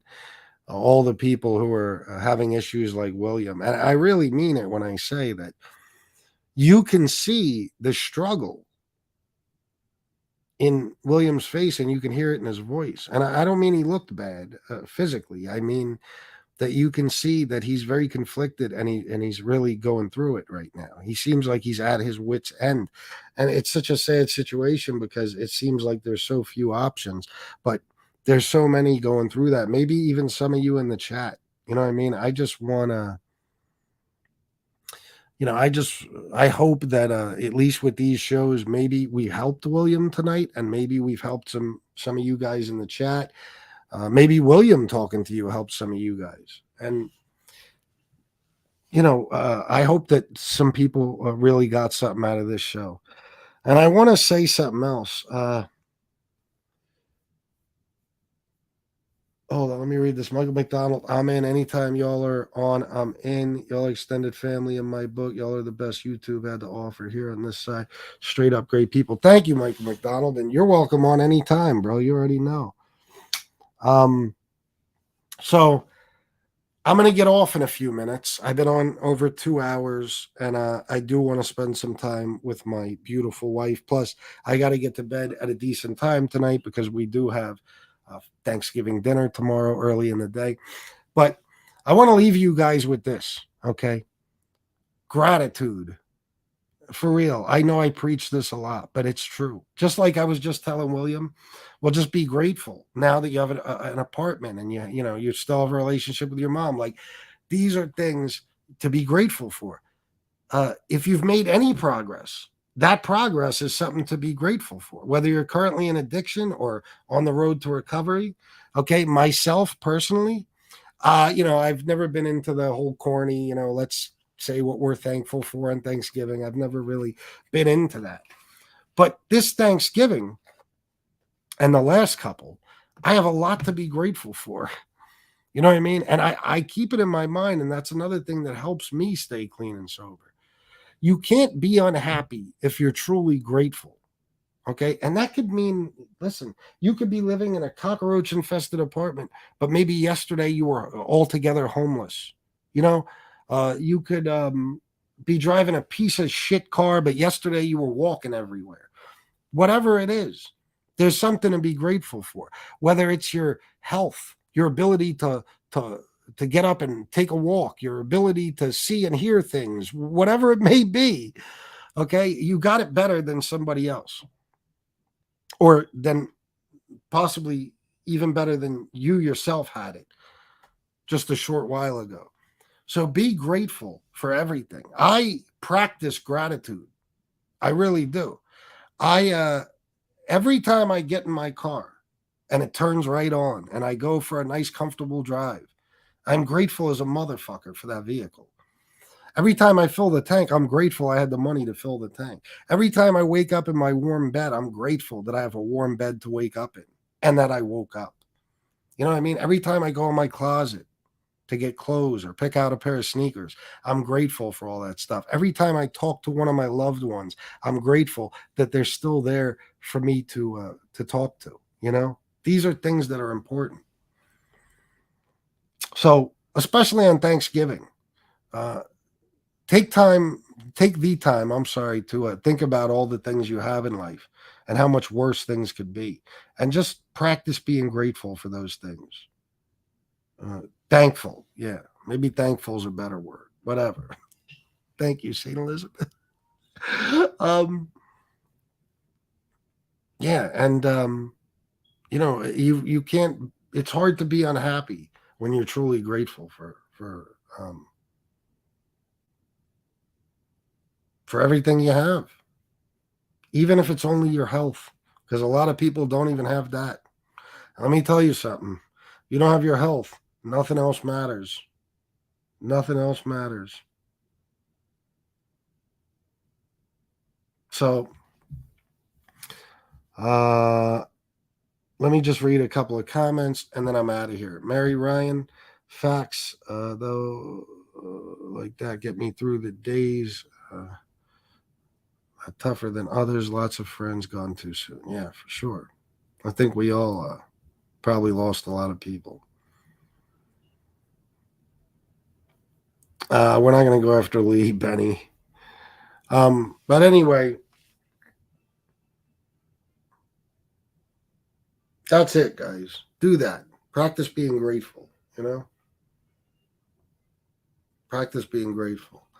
And I want everybody to have a great time tomorrow. I wish you all the best Thanksgiving possible, you and your families. Enjoy your time with them, because just like everything, that time will run out sooner or later. So enjoy even the ones you don't like, even the ones that annoy the shit out of you, even the family members who sit at the dinner table and talk nothing but politics. Be thankful for them and grateful for them. Okay. Be happy they're still around, and be happy that you have the health and freedom to be able to spend the day with them. That's what I'm going to do for sure. And have a great day, everyone. Enjoy your Thanksgiving. Please eat a lot of good fucking food. Eat a lot of good food and think about FBS while you're eating it, because I want some. Whatever it is you're eating, I want some. Okay. I'm going to try to eat as much good food as I can tomorrow, because I basically been living off a fucking salad for several days now. So I'm all prepared, ready to go.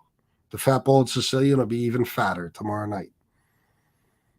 And hopefully we'll do a MobTube Thanksgiving show tomorrow, and we could all have a great time and have some laughs and, talk about our day and shit. All right, guys, stay strong. Remember these numbers scrolling across the bottom of the screen. All right. We love you too, St. Elizabeth. We love you too. And thank you for everything. Yeah, remember those numbers, guys? You know my spiel. Write them down. Put them in your pocketbook, wallet, pocket, fucking fanny pack, whatever it is. If you wear a man purse, put it in there. And just keep them handy. Keep them close by in case you need them. All right, guys. Thank you for everything. I love you all. And until next time, salute.